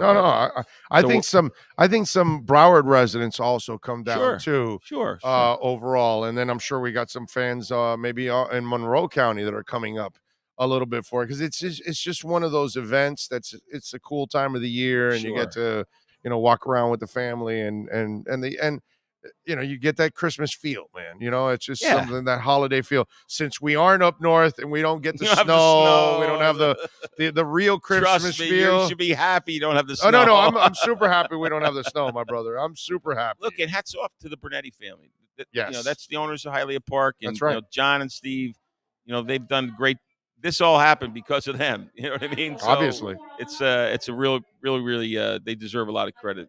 That's going to be awesome, man. All right. Great to have you back, too, Big O. Man, it is. We're happy to be back, man. I'm going to need you when I start making more sports betting wagers, because I know you have a pretty good percentage. I don't know. I'm going to have to pick between you and my Jersey connection, but I think I got two really solid sources. And so think about your listeners. By the way, that line went up to 5. Oh, it went up to, see, already. It's going the other way. See? So money's coming on the Ravens. That's actually a good bet because Chicago's just so bad offensively that you could see the Ravens turning them over once or twice to just get the difference in that game. So think about your listeners. They have not only the years of knowledge that Big O can provide, but we got this little back, like sort of a backdoor knowledge guy that we can also depend on. Well, let's we're going to put him to the test here. and think about what has happened this weekend. The Jersey guy and Big O have agreed. You're saying it's a good bet. Yeah, I think it's definitely. So here we go. Bet. Yeah, your listeners. It's like a gimme for your listeners. Right. It's literally a gimme. I got to be careful. Yeah. If they don't cover, they'll be hanging me out. Remember, folks, it's gambling. Okay, gambling, which means you could lose. That's the fun of it, though. So do your own homework. And as I always say about crypto, I'm not a financial advisor. Well, I'm also not a betting expert. Let's just say I'm just crypto a guy that likes to wager. Huh? Crypto's like an ultimate bet. You kidding me? You're saying crypto? Yes, crypto. I'm big. You can make more money in one day in crypto, and sometimes Yes, you can. It's insane with yes, crypto. Yes, you can. Yes, you can. It's very good. It's very good. It's almost like too much availability of wagering. Well, if you know what the hell you're doing. Yeah, you got to. No. If you don't know what you're doing and you don't have patience, you'll lose a boatload of money, my brother. Well, you could boatload. It could go south on you. It could absolutely go south. But. Yeah. It's but for those of you that are in 401ks, and I don't know about you, but my 401k was producing $1,000 a year in profit. Really? Which is a bad 401k. Right. It was. Well, I didn't have a ton of money in it, but that's what I'm saying. Well, crypto produces a lot more than 1,000. A hell of a lot more than 1,000. So yeah. It's if you know what you're doing, yeah, exactly. That's what I did. I closed down my 401k. And you're all in. I threw it all in there. Good for you. Threw it all in there. More than tripled it already. Well, I can tell you, I understand the crypto thing. I like it. But you got to know it. You got to know it. We also here at Hialeah Park, I'm proud to say that we have a fabulous 401k. Oh yeah, fabulous for our employees. Listen, no, it's not good. It's not great. 401ks are great. I'm just saying, if you have another way of making the money, that's a little better. Now riskier, also, but I'm in both. You should be. You're all in. I'm in. Both. I'm all in. But I'm older. All in. I'm also older. Yeah, a little more. You're not that much older than I am. Come on. You were in 7th grade when I was graduating high school. How much older are you? 5-7 years, maybe? No more than that. I'll say it right now. I'll say it right now. So when did you graduate high school? I'm 55. Okay, so when I graduated 55. You're 55. Okay, so yeah, I don't think you're that much older than me. Well, so when I graduated high school, you would have been a very good student in 5th grade. Okay. All right. Okay. So you're 7. I was right. 63. So yeah, you're 8 years. 8 years. I was off. Maybe 4th grade. I said 5 to 7. You're 8. Okay. It's 8. So you didn't win that one. I didn't win, but I mean, you didn't win that one. And you look great, dude, for your age. You look fantastic for your age. Thank you very much. That's why I didn't even think you were that much older than me. I was a little late today. I was working. I'm an ex-runner, so I was walking and running this morning. What I run now was like half of my warm up when I was younger, So, but you got to stay healthy so that you can make the sports bet and you can come to work and have fun doing things and having a good time. So, So what's your Jersey guy to say about the Dolphins and the Jets this weekend? He did talk about him. So he says they're dusting off Joe Flacco, because he got dusty in Philadelphia, and he's from South Jersey, Flacco. He's from Audubon, New Jersey, went to University of Delaware, Blue Hens. After he left Pittsburgh. After he went, he didn't work out in Pittsburgh. So he likes the Dolphins. He just thinks that the Jets are a mess. And he thinks, the Dolphins, as much as they've had trouble this year, they have a better, even though they got plenty of places where they got to fix offense. They got a better team. Sure. They get a better team, and Tua is going to be a little bit better this week because he's had a little more of the first snaps. But he liked the Dolphins definitely. Now, I was at the game last week. What a performance, man! Well, the defense was amazing. Yeah. So my Jersey guy said, "Oh, tremendous." I said, I stopped one step short of saying tremendous. I think the defense played very, very good. I thought offensively, there was a lot of. Well, the defense was tremendous. Yeah. The offense. The offense did just enough. You know what I mean? Yeah. But it's not a good. It's not a good offense. It's just there's. Well, it's good to see Tua going in on the sneak. That's a little bit of confidence builder. You got the deep throw too with a broken finger. Is not bad. Well, I mean, if you missed Albert on that call, he was. No, I'm talking about the Jalen Waddle one. Yeah, but there was an Albert Wilson one too. Yeah, that was the wheel route. Yeah, but he was by himself. He was Waddle, wide open. Waddle is, there was. Yeah, Waddle was a better quarterback and throw. That was a 45-yard throw. Yeah, from the pocket where he was at to getting to Waddle. So for those that think he can't throw deep, he threw deep with a broken finger. Yeah, exactly. So he looks good. He looks good, but they got a long way to go. Yeah, but long way. They look like it's a lot better bet.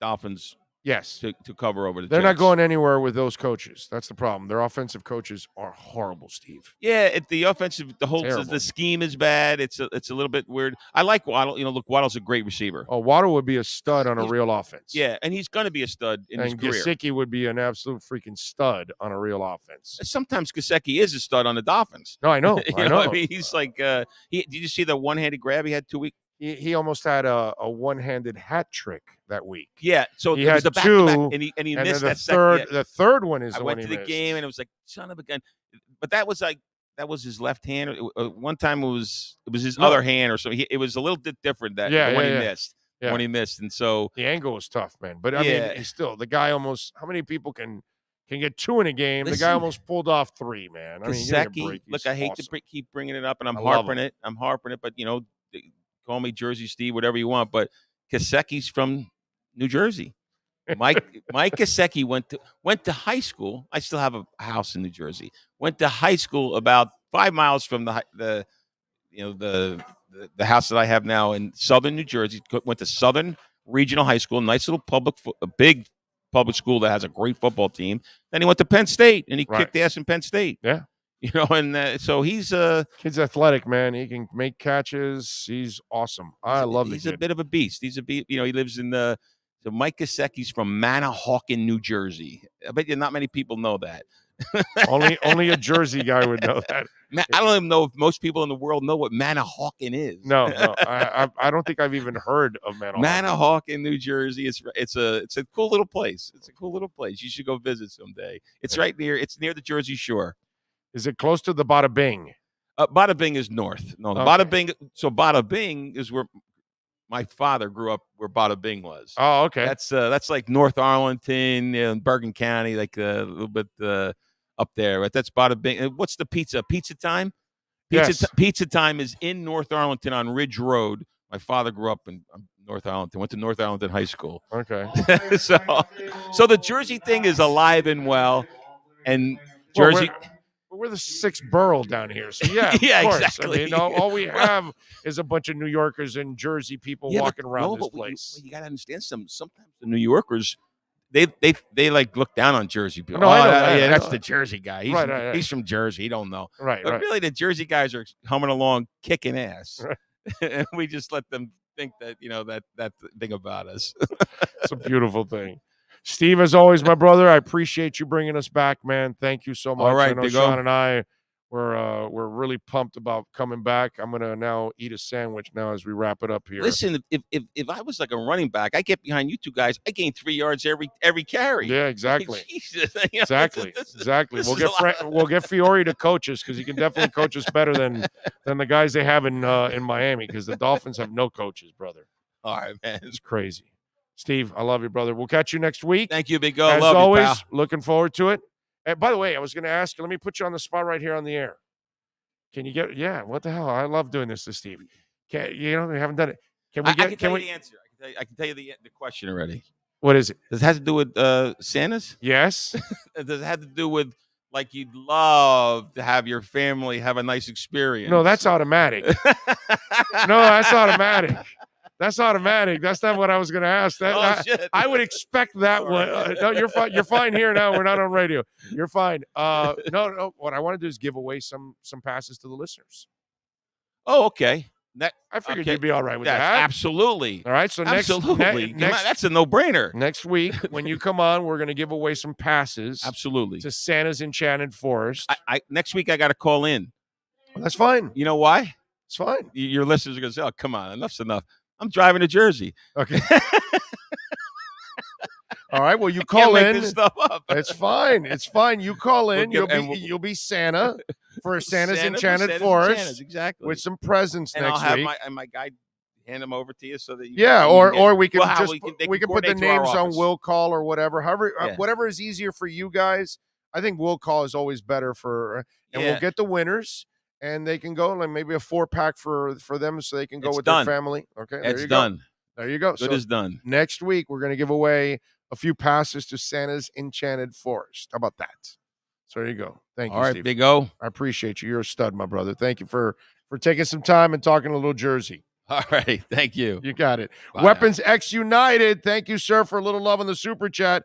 He says, Big O, I'm signing in a little so late, so I missed a bit of your crypto segments earlier. Just wanted your thoughts on Coin Ace. Have you heard of it? Thanks, bro. Weapons X United from Atlanta. I'll be back in Miami in December, so I'll see you at Sports Grow. Remember, we're going to be at Bird Road now, so because I know I saw you in the Miami Lakes one, so come on out to Bird Road. I don't know anything about Coin Ace. I have to look it up, my brother. If I know something, I'll tell you. If I don't know it, I'm not going to act like I know it. I'm not going to BS you because there's money involved. It's all of our hardworking money. I don't know what I will promise you. I will promise you this, Weapons X United. When I get home and I'm chilling, I'm going to look up Coin Ace because, hey, man, maybe I like it for myself. You know what I'm saying?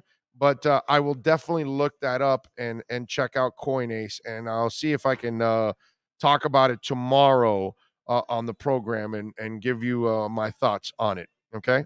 We'll do that. By the way, it looks like the market is starting to bounce back a little bit after the dip. Now Bitcoin is back up to 58,000. It had a low of 57 actually. So it's up 1,000 already. Bitcoin just moves quickly, man, when it comes to all of that. Wow, it is crazy. And Nervos has gone up to 2.3 now, by the way. CKB. So there you go. If you ended up at 4.2, now you're already profiting. Oh my God, Matic is at 153. That is crazy. Big O was Minnesota Robert Smith a rocket science? Yes, he was actually. He was. I don't know about a rocket scientist, but I'm pretty sure he studied medicine or something like that. Robert Smith. He was a really smart guy, like Carl Mecklenburg. Back in the day, number 77 for the Broncos. He was like a doctor. You know what I mean? So, yeah, I mean, there are some guys that are, you know, they're pretty special. And hey, what is it? Duvernay or whatever.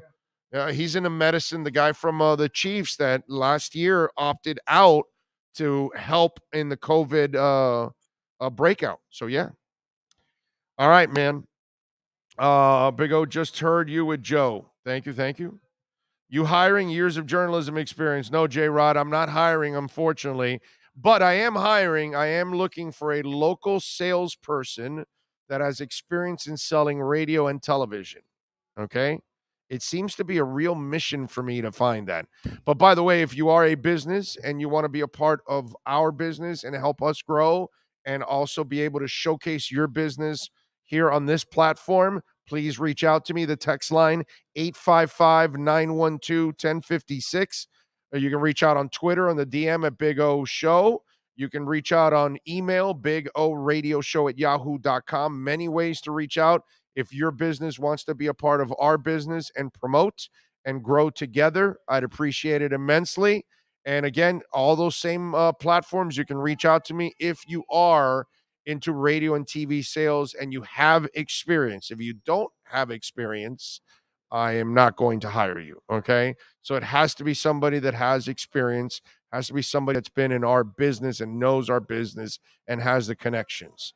Lord knows it's a lot. It's very easy to sell this show now. There is no radio show in town that has 1.7 million downloads a day.